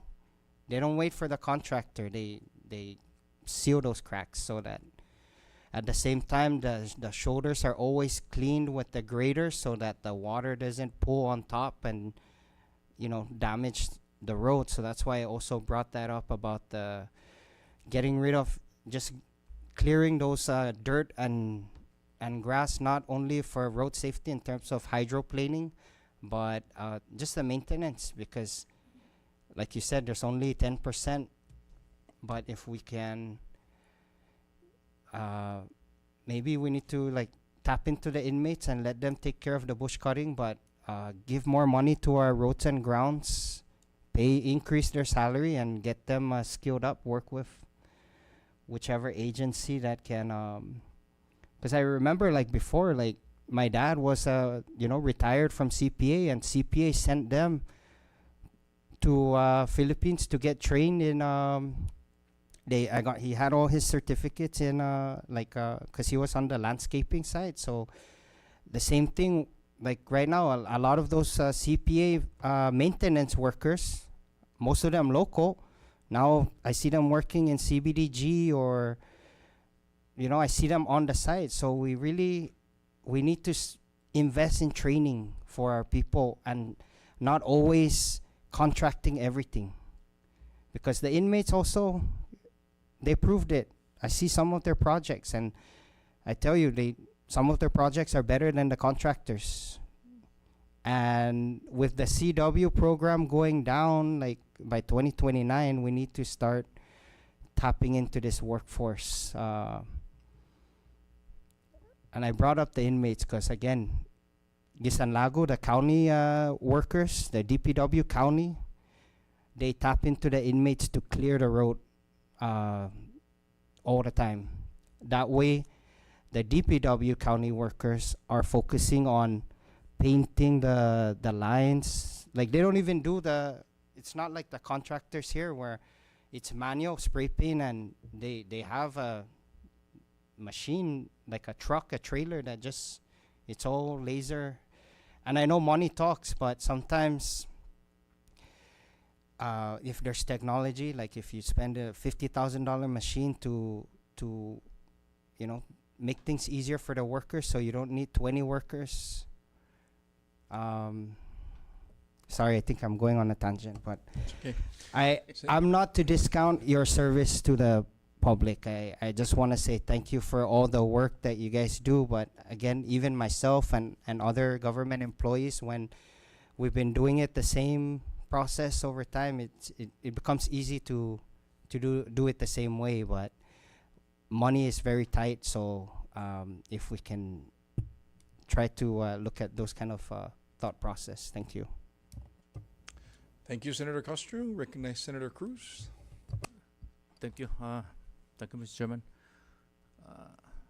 After hearing from you, Director, in regards to because lowest bidder is not always a good, no offense to contractors, but the quality. Is there anything that DPW wishes for us to legislate to protect also the integrity and the authority of DPW? Because I know, I don't know if in the procurement whether they have an engineer or an architect or whatever, but you guys have the professional staff telling them that this is the quality thing that we need to choose. And the money that you guys are given from the federal, the money is there, right? Yeah. And when they said the lowest bidder, it could be the amount that the lowest revenue bid. We still have more than what, right? What the bidder bid, right? So usually what we have is an engineering estimate. So that would be our baseline. If bidders come in and they're 30% below, we kind of question it, right? Take a greater look, how are they so much cheaper? Also, likewise, if they are so much higher, we kind of take a look at that, and we'll make our recommendation. And of course, I understand that, of course, you're also looking at the company, right? Sure. Because you have panelists to review the company credential and qualification on the project. Because I know that some company here, they bid, but they don't have the workforce. They have to subcontract. Do you put that into consideration whether when you when panelists review and see whether even though this company bid, but they don't have the workforce, do you consider that as We do, but it's also procurement's responsibility when they issue a responsibility determination that those contractors have to provide procurement. that's why I'm saying, if there's anything that you guys wish for us to legislate something, a law that will protect also your integrity by submitting your recommendation and procurement not agreeing with recommendation but still remain the lowest Yeah. bidder. Thank you. And I like think I I know said, where we're going on this. The lowest bidder is not always a good choice. I know that we're basing ourselves on funding, right? But if for example we have 4 million and the lowest bid 3.5, we still have 500. Is that what the procurement was saying, that look, let's choose that, although there is somebody else that can maximize the whatever we have, and because we want quality, we don't want to come back and see So our road because the community are complaining about roads that have been done by contractors that is not even that long. So by the way, when you do this, what is the warranty on road projects? it's always 1 year. After substantial completion, it's 1 year. How long? 1 year. Just 1 year? See, 1 year. 1 year is not. Imagine, every day. Well, That's 1 year is not because when it comes to road work, the engineers are pretty very familiar with the construction and how the progress of it from start to completion. So they will catch over the course of the construction period if there's any shortcuttings, if it doesn't meet the specification that it was originally designed for. So we can catch that, and we can flag right off the bat if that happens and project. Because when it comes to engineering, is not a exact science, but there are tolerances, right? So I'm not too worried about that. What I'm worried about is before the bids even go out, and I think this is where we need to really focus in on your question. And what the CNMI lacks is a professional, for example, a contractor licensing board. Because what I do notice is over the years, just in my position as secretary for the Department of Public Works, I see a whole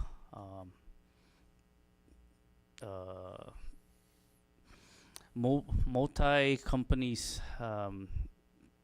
different companies coming up. It's almost like going to a buffet table, right? You get everything on the table. We have a contractor that just came into being maybe 1 year. Others have been in the business 10 years, 20 years, right? Procurement, there's no real regulation that says, hey, if you incorporate last week, right, you can actually still bid on a project. You just have to prove that you have the expertise. So when a contractor bids and they're a newly formed company, they'll say, well, I have employees that have been here for many number of years. We ask, okay, give us a list of your employees, and we'll get a list, right? And then another company bids, and we ask the same thing. I notice sometimes I'll see the same faces, right? So Now, are they real employees, or are they subcons, or are they just brought on just for the specific purpose of that project, right? That's where the problem lies, because you could just have a contractor who's not an engineer, but have a business license. It's $100 to get a business license to be a contractor, and then bid on a project, right? And then all of a sudden they win the project. So I would hear even from my staff saying, "Man, this one company, they don't know what they're doing." We try to work with them. They get frustrated, but you know, the regulations, the procurement regulation is really dated. You know, and the professional contractors, for example, board, we have those with the professional engineers, right? Professional nursing, and the like, right? So we don't have that at the contractor level. You know, we don't require, for example, when it comes for government, we require bid bonds, right? Performance bonds. But I'm more concerned about the private citizens out there that contract, in some cases, the same contractors, and they're fly-by-nights. The company goes bankrupt. I've seen in the past where contractor would bid on one project in DPW, and then 1 or 2 years later, we never hear of them. We had one contractor that was sued, and the final payment, I didn't even make the final payment to the contractor. It was their subcon that actually took them to court, and the court forced me to pay them the final payment. You know, so it's really sad.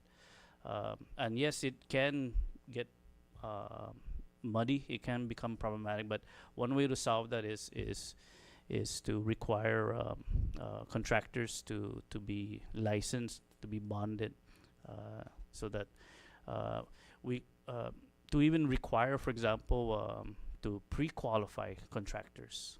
We have to have a list of contractors that have already been vetted and are good contractors, so that we can rely on these companies to bid and not have these fly-by-nights. Thank you, Secretary. I'm just trying to you know, to say this, that the procurement should have you know, to respect the recommendation of your department, because you guys have the expertise. Right. Not I know that it's always been like that. That no, they have to go with the lowest bidder. But if your department says, even though this next individual is not the lowest bidder, like what you mentioned, is a new contractor that's come in and they don't even have any standing record whether they really can, even though they have engineer, but they really can do a good job on this.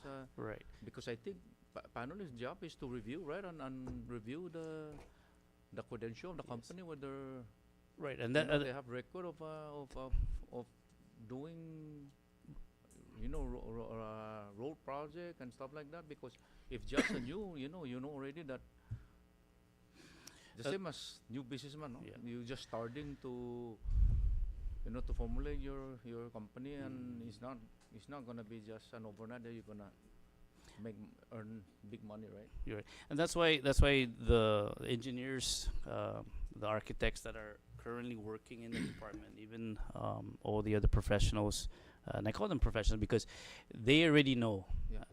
They can easily flag a company that is questionable, or it's like, hey, this one company, we should flag them because we know who they are. We know the real people behind, because the faces. Because when the work begins, we don't see them. They'll come back to me and say, hey, we don't even work with these guys. We work with somebody else. I'm like, whoa, you know, is there something we can do about that? Procurement. I understand. What all I'm trying to say is, procurement have to respect the recommendation of your staff. Right. Because for the best interest of our community, by working on our roads, you know, rather than saying, oh, just go with the lowest bidder. Yeah, if the lowest bidder have a good record, for example, here in Kamua, or maybe have record in a bigger territory, then yes. But it, like for example, they're recommending because this company is just new, and just because he's the lowest bidder, you're gonna procurement will say, we need that, although we have the money to, you know, to accept the second bidder, which is we can assure that we can, you know, that we can fix our road and not less complain on the project. But anyway, I'm just trying to say this out, that because according to what the director was saying, that even though they recommend, they said just go with the lowest bidder. I'm just I'm on your side. By the way, I'm on your side. I'm not trying to to discourage you guys. I'm not trying to tell you guys to do, but I'm on your side, trying to tell this procurement that honor the recommendation of the. Thank you, Unless Senator. you guys went beyond what is funded, that one. I'm sorry, I'm not gonna be on your side if you go beyond that number, because I'm gonna be in trouble. Also, giving recommendation that is over the cap of what we're given. But I'm just saying the procurement has to understand that I don't know if they have any engineer or architect in there. But if they have, then I'll back off and respect them because they know. But you guys have the expertise. You have the panelists to review, and then you recommend this because this is the best for the project. Of course. Unless, of course, you're right. If there's deficiency, of course, it's gonna come back, and again there will be a lawsuit, and there will be a liability on giving the wrong recommendation. So believe me, I'm on your side. Thank you, Secretary. Senator. I'm not trying to discourage you, or I'm not trying to question you guys' integrity. I really appreciate you guys, what you guys doing, and let's continue to work together. That's why I'm asking: is there anything that we can legislate to protect and give you guys more authority, to tell them that hey, Definitely we're the we'll look into engineers it. here, we have the expertise here, and let's do this right, because we don't wanna keep giving out federal funding money and then our road or waiving Yeah. because of contractors, and in 1 year. 1 year for me, 1 year is too short for. Imagine, I don't know. Maybe every 1 mile is nowadays $1 million per or more. Maybe that was back then when I joined the Senate, and when I'm hearing $1 million. So that's Yeah, why that's what I'm saying. The procurement needs to. I have nothing against procurement, but something that I'm hearing that you guys are recommending that, because for the best interest of our of our project, and also the integrity of DPW. Because if you give the lowest bidder, and that lowest bidder is not even not sure whether, and then there's a deficiency, it's going to go back to you guys. So again, I appreciate all the hard work, and Thank you, thank you. Senator. Let's and keep asking federal government to give us the grant, and let's continue to help our community. Yeah, I think it's fair to say that you did put us, this department, on notice. We will be providing you with the information that you're demanding of us, and we will get you the information to make Secretary, it just much better. Sorry to interrupt, but any thoughts on the legislation to create a construction licensing board? I actually did have a conversation with then now Lieutenant Governor Dennis Mendiola when he was Senate President. I did send him draft legislation of the contractor licensing board. And Do you happen to have a copy of that? I will get you a copy as soon as. Because a lot of these questions can actually be avoided basically to register the legit contractors, and then of course to avoid all those questions being raised by the members. Right. Of, faulty. But at least now I know that there is a very strong desire for this legislative body to really critically look into it. So I will provide you with a copy as soon as we're done here. I'm going to jump on my computer and get it to you. Right. Thank you. And I know that this is a budget hearing, but everything is just connected from one to another as you oversee a substantial amount of activities in the CNMI. And I appreciate your patience, Director and Secretary, and to all the key staff. Let's not finish the discussion today. I'm sure there's going to be many other days where we need to discuss and potentially get guidance from you. But I do want to flag the very important discussion this morning, and even in the past several months, Secretary, regarding the hammer down on the developer's tax requirement, and look at areas where we can maximize the benefits of that law with regards to helping our situation here in the CNMI. And number two, the construction tax, 23-31. Anything in excess of 350,000, there is a 3%. We reluctantly passed that, but we passed it because The administration was adamant that they're going to yield X amount of money for the benefit of our community. So again, I'm gonna reemphasize the need for us to revisit that. And finally, in this, we heard it through the exchanges. DPW solid waste can categorize them as frontliners, so that in the response they are included in the hazardous pay or any premium pay that other frontliners are benefiting from. And we look forward to continued dialogue. Thank you, Pete, Mr. Camacho, for providing that information for the hazardous pay. This is the perfect time because this is the budget season, and I'm going to ask my colleagues to closely look at the request by the department, because this is not a preemption of this is already performed. So it's only fair that we retire that. I'm a believer that if we owe an entity, let's try and settle it down so that we doesn't keep compounding. It's just gonna fall on everybody again. So thank you, Secretary. Once again, this is Jesus Mossi for your participation this morning. And before we adjourn for today's budget hearing, just for the notification to the members, tomorrow, September 11 at 1:30 in this very chamber, we have DCCA. So I respectfully ask for your presence. And then I do know that there was an announcement for next week's date with OGM, but I'm going to go ahead and postpone that because of the urgency and the need for our focus with the FY 2026 budget and the recent passage of an important piece of legislation that just is coming up to the Senate. So please make note of that. With that, thank you, staff. Thank you, key staff of Department of Public Works, for all your hard work. Right of way, we flag you. We know it's a new element for you, and it's important. Let's keep working through that, Secretary and Director. So with that, any member to offer motion to adjourn? I move to adjourn this hearing, subject to your call. Motion offered by the floor leader and seconded. All those in favor to adjourn this committee budget hearing, please say aye. All those opposed say nay. Motion carries. The budget hearing stands adjourned. Good afternoon, everyone, and thank you so much.